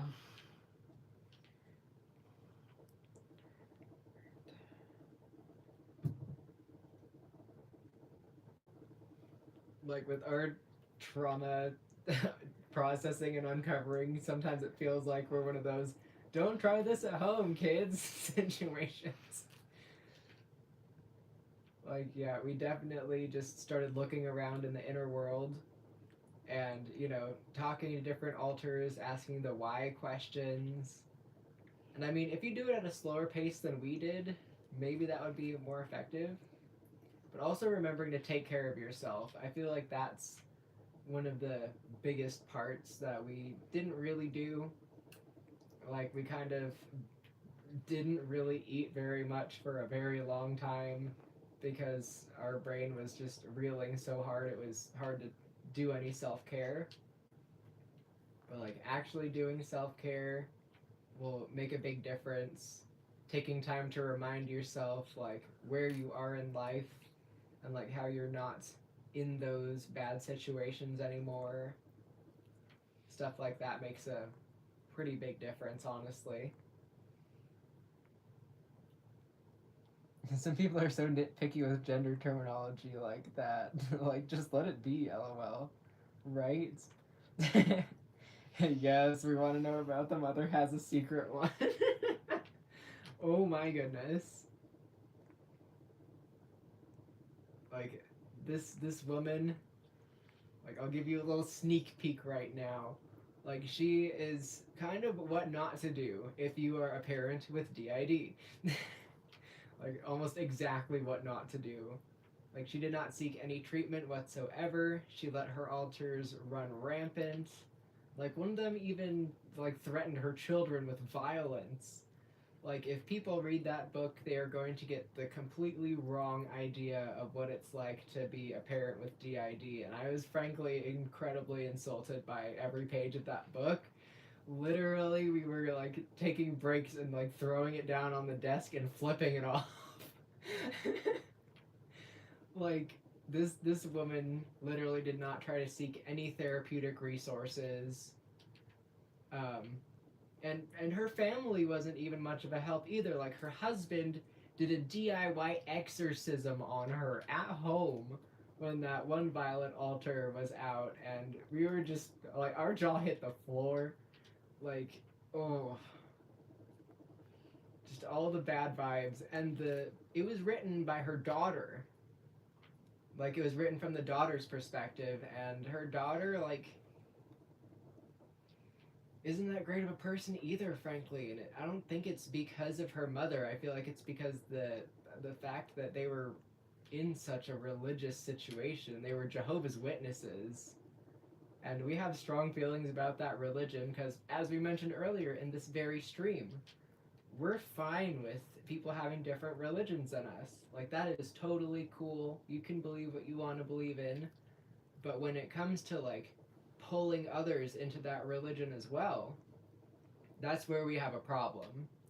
And Jehovah's Witnesses are quite literally required to go door knocking. Yeah. They have to log X amount of hours a week. And that's not cool. To put it lightly. Which is why we say if a Jehovah's Witness comes to your door and you do not want to talk to them, tell them that you are an apostate. Because they will 100% leave you alone. Like, Yes. hands down, they will never talk to you again. Iconic. Sometimes you gotta flip off inanimate objects. Yes. Oh no and yikes. Yeah, big oh no, big yikes. Like, I'm low-key mad that we bought that book, but I'm glad that we read it so we can warn people about it. Oh my goodness. We tried reading The Girl in the Green Dress by that system. Oh, was it Jennifer Haynes? Oh, I didn't know she wrote a book. It was a really tough book to get through, though. I don't think we ended up finishing it. Yeah, Jenny Haynes is fantastic. I didn't know she wrote a book, but, like, yeah, it sounds like she's got a really, really rough story going there. Like, we hella respect, like, her and her entire system, though. Like, what a freaking icon. Getting her abuser in jail, like, that is absolute freaking goals, man. Like, if our uncle were still alive, like, that might give us the motivation to go to law school, too. Like, dang.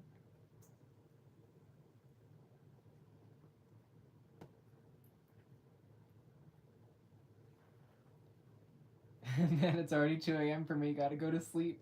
We'll catch up tomorrow. Sounds good. We're gonna have to head out in, like, probably like 20 minutes or so to start on dinner. So, like, you won't have too much to catch up on. Found out recently that apparently they do the door-to-door stuff because they know people will be annoyed with them and they can be like, see, outsiders are so mean. Weird. That makes sense. So I guess be really nice to them? Oh, you have a crown, yes. That makes sense. I mean, we're pleasant enough to Jehovah's Witnesses. You know, we're business polite. But, like, we don't want to hear their whole sermon thing because we have very strong feelings about living a religious life personally. That's not the religion for us. But if that's your vibe, that is your vibe, I suppose. Yeah, the book is pretty graphic, but that system is incredible and achieved so much. We admire her. Yes, absolutely. Some people just want to be oppressed. Right, though? Sometimes. Sometimes. Sure make it seem that way. Right? Yeah, oppression is a pain in the booty, though. We've been dealing with a little bit more of that now that we've joined the disabled community. It's weird. It's weird seeing how inaccessible things are now, and it's like, dang, people weren't just exaggerating online. This is the real deal. There are no ramps, like, anywhere. And it's very tricky to use our wheelchair sometimes when we have to. Especially when it comes for, like, reaching for things. Or, like, sinks in bathrooms. That's a tricky one. That's why we're kind of opting for custom braces until we can't deny it any longer. Like, we do keep our wheelchair in our car just in case. But, like, we don't always use that when we're going to the store. We should be. Acrylic keeps being like, you should have brought that. And we're just there like, yeah, I guess. Just in pain. walking at like 0.2 miles an hour. Like, don't you wish you brought your wheelchair? Trying to encourage the thought process before we ever leave the house. You know, like, we get into the consequences of things. Like, I bet you want your wheelchair right about now. Right. Like, even today, when we were at that community baby shower, it was basically like a small convention and it was super cool. But it was kind of like a line to get to the booths, and everyone was kind of just going around to each one. And sometimes it was taking quite a while, and we were like standing in one place for about 5 to 10 minutes. And the whole time we were like sitting there, like, I wish I took the other car, the one that had the wheelchair in it. Because now we have another car too. We've got a CRV. We've got, we've named it the Mommy Missile. We've got a mom car now. And that is not the one with the wheelchair in it.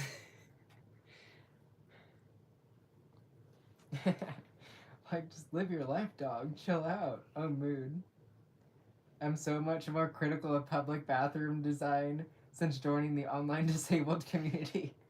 Right! And how visually impaired, unfriendly everything is. Oh, truth. Have you guys decided on any baby names yet? I can't remember if you've talked about it. We have, but we are not disclosing his name until after he is born. Yeah, he already has a name, and we will tell it to you when he is born. We got his first and middle name. Yep, when we make his Nicolas Cage announcement. Yes. We are censoring his face with Nicolas Cage. So my camera roll is gonna have a lot of like cropped pictures of Nicolas Cage, but just his face in various like emotions. Like, we don't want to show his face online, but we don't want to just blur it out. We want it to be kind of a little bit funny. And Nicolas Cage is an actor, so he's got a lot of facial expressions. So we can do it like Tom Bergeron style. I don't know if y'all have watched that old-fashioned AFB, where he'd be like, haha, yeah, these were my childhood videos. And it was just his face cropped onto random children. And it was the funniest thing, but we want to do that with Nicolas Cage with our son. We want to protect his privacy and keep creeps from looking at him. Because there do be creeps online.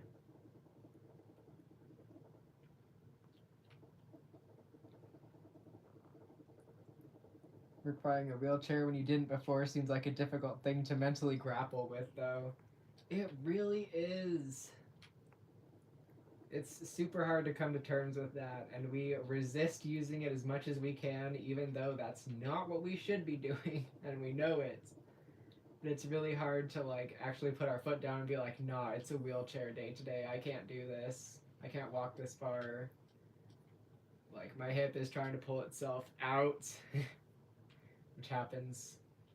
It happens. We haven't fully dislocated it before, but like, it's gotten pretty close a few times. And then our knee is trying to give out and stuff, which is lame. Big time lame. I don't appreciate that one little bit. Slay little guy. I love that. LMAO. Silly goofy mood for real, for real. With the Nicolas Cage. Yes.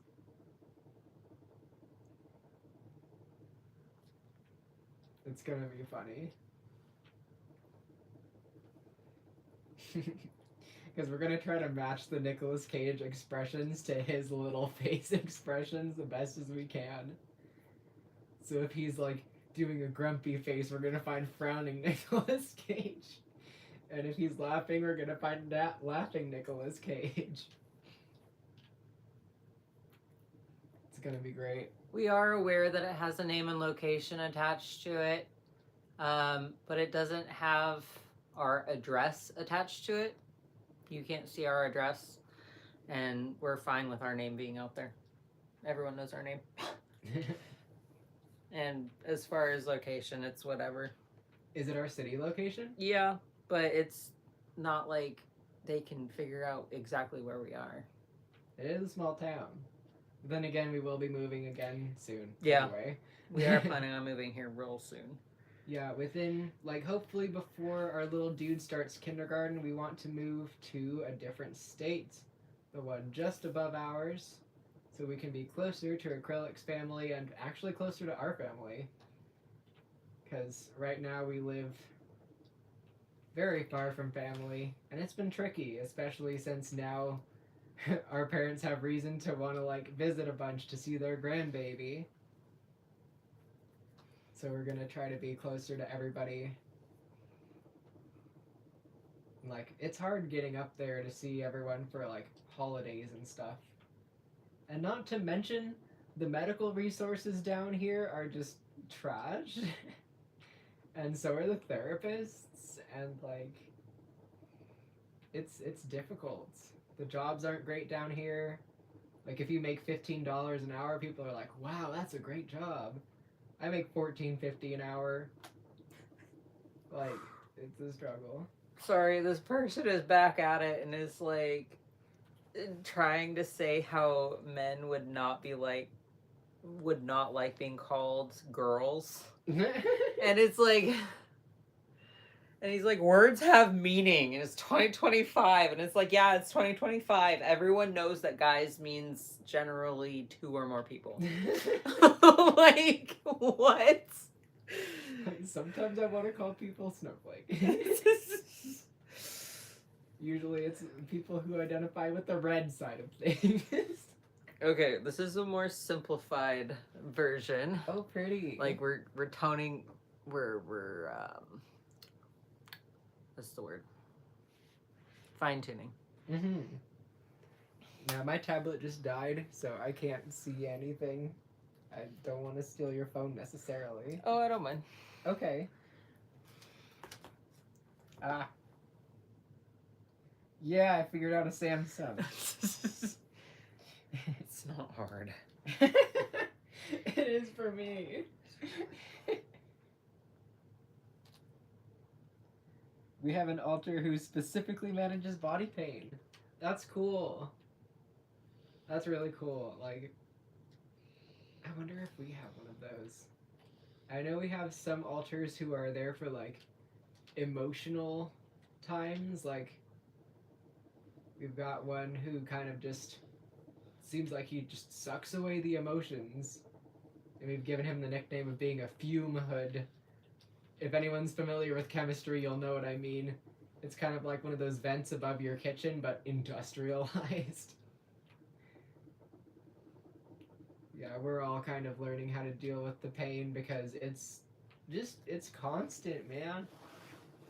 Like, recently we were chatting with a lady somewhere, and we were like, yeah, this disorder kind of makes us feel like the OG Little Mermaid. And she was all like, oh, I love the movie. That's such a great movie. And we're like, haha, yeah. When in the real life we were meaning the fairy tale, where it's like, to get her legs, Ariel is like, every step hurts her like stepping on broken glass or sharp knives or whatever. And now we're just like, that there's a mood. I feel you, girly pop. For real, for real. Yeah, Brothers Grimm, yes. What sort of twisted logic is that? Rage bait used to be believable. Yes. Oh, beautiful. We've got one who's sort of emotionless, uses humor to cope with almost everything, and is helping me co-front right now while we're getting through a bunch of stuff right now. I'm glad you have that help. Yeah, definitely. Humor is a very good coping mechanism. We've got one who tries to make jokes, like, all the time. He'll just drop meme references and be kind of obnoxious sometimes. But we're very grateful to have him anyway.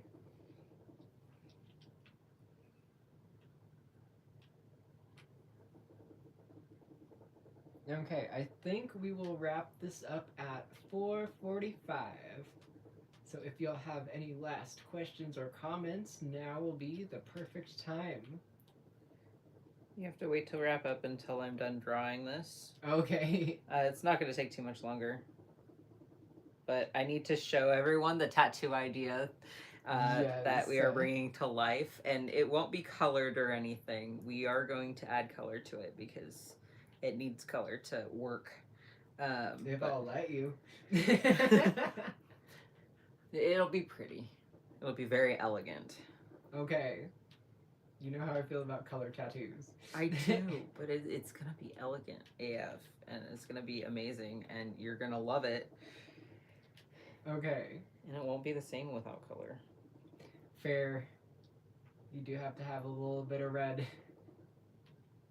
Or do you? Like, just the blood and everything else in grayscale? I was going to do a really pretty praying mantis. I even picked out one that matched. I want to, yeah. Okay, fine.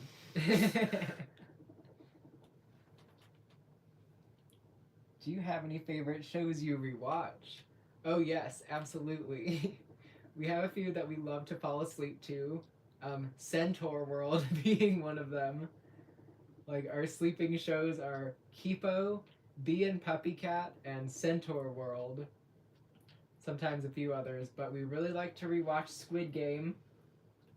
Love that Squid Game.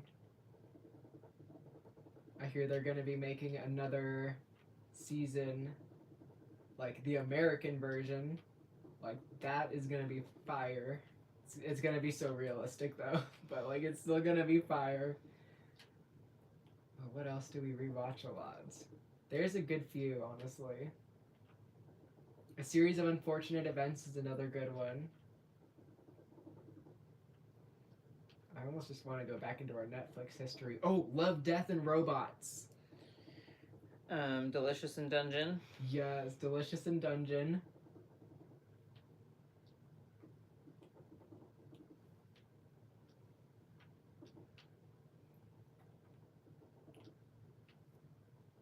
It's like, what do I watch? Do I even watch shows?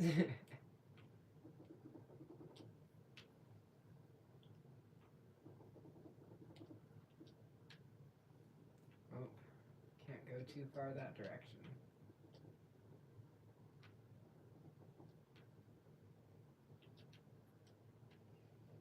Yeah, that'll work.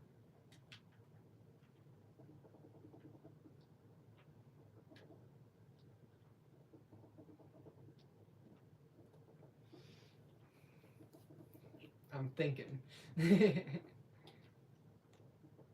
Oat Studios is another good one, but we haven't watched that recently. Because there's that one with that like gigantic machine that mauls someone's hand, and Acrylic's like, I will throw up if you put that on.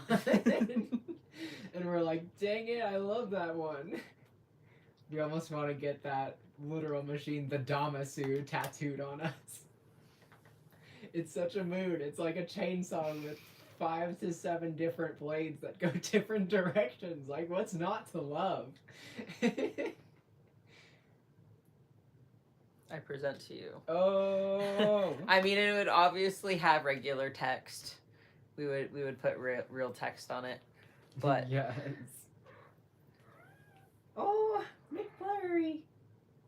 She makes those little sounds while she's just curling up in her bowl. That is her favorite place to be in the whole wide world. The solid choices. Delicious in Dungeon is one of our faves too. And have you watched Arcane? We watched part of it, but like, we haven't watched the rest of it. Yes, Mick baby. She is our precious child. all right, you must show off our tattoo idea. All right, time to see end result. Girl dinner. Girl dinner. Girl dinner. But yes. Oh, that's gonna be fire. Like, it'll have a different text font, but I love it. That's fantastic. Yes. Yes. Like, ah, beautiful, I love, slay. Yes. Absolutely. I feel like that's the perfect lesbian tattoo. That's better than I imagined. Yes. Love it. Oh, that's amazing.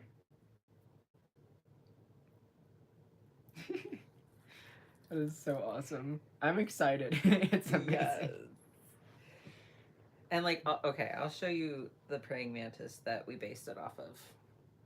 Oh, that's one of the orchid mantises. Yes, I knew you would love it, and I need to do that type of color patterning on it. I love orchid mantises. I knew you don't trust me to know you would like the colors that I expected. Like, touche. You can't tell me that I can't put color on you without even knowing what I'm gonna put color on. Like, okay, good point. All right, I know someone just got here, but we're wrapping up. So, like, okay, now is the time for any last questions, comments. And then we will go and figure out what we are cooking for dinner. Because I'm getting a little hungry. I am too. It's almost 5 o'clock, and just after 5 is typically dinner time for us, because we're kind of squares that way. Now we're back to right where we started in the stream too. We've gone full circle to a different map and everything. Made some great progress in the stream today. Life goals, yes, thank you. Thanks for keeping us company. So excited to do this tattoo on you. Like, I have to show you guys again. Like, this just, like, it's just... It's so good. I'm definitely psyched. Like, we are so excited to put this tattoo on them. Let's see. Do y'all have any plans for the next stream/video? Next video is probably going to be... I can't decide if we should do the book review or the tattoo tour. So, like, if y'all have any preferences, that might determine which gets put out first. Because we want to get a couple more of these tattoos that we wanted done before we actually do the tattoo tour. Because we have a lot. We've got some pretty cool new ones that y'all haven't seen yet. We did a tattoo tour back in like 2018, 2017. And we've definitely gotten more work done since then. And we've got a lot of really cool pieces with really cool stories behind them. Like, we can't disclose what every single one of them means, but they're still pretty to see and really aesthetic. Or that mother has a secret. You could do both, all of the above. Do the book review first, tattoo tour, all in one. So it sounds like we'll probably do one right after the other. Hell yeah. We'll probably end up filming something tomorrow and maybe just both of them in one go, and then just post them during the week. Like a couple days apart. Honestly, that's a pretty good idea. TBH. Yeah. That sounds doable. And that is more pointy than I wanted it to be. We'll figure it out later. At least we got that thing blocked out. Literally. SMH. I'm so excited for this tattoo. Yes. Oh, and it's almost exactly 4:45. Well, thank you all for joining us and keeping us company. Otherwise, I would just be randomly narrating what we're doing in Minecraft for hours. We appreciate you all for being here. Thank you for joining our stream. Thank you for joining in on Power Week 2025.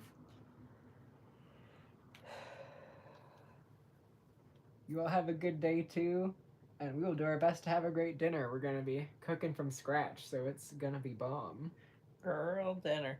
Girl dinner. We're possibly getting some ink.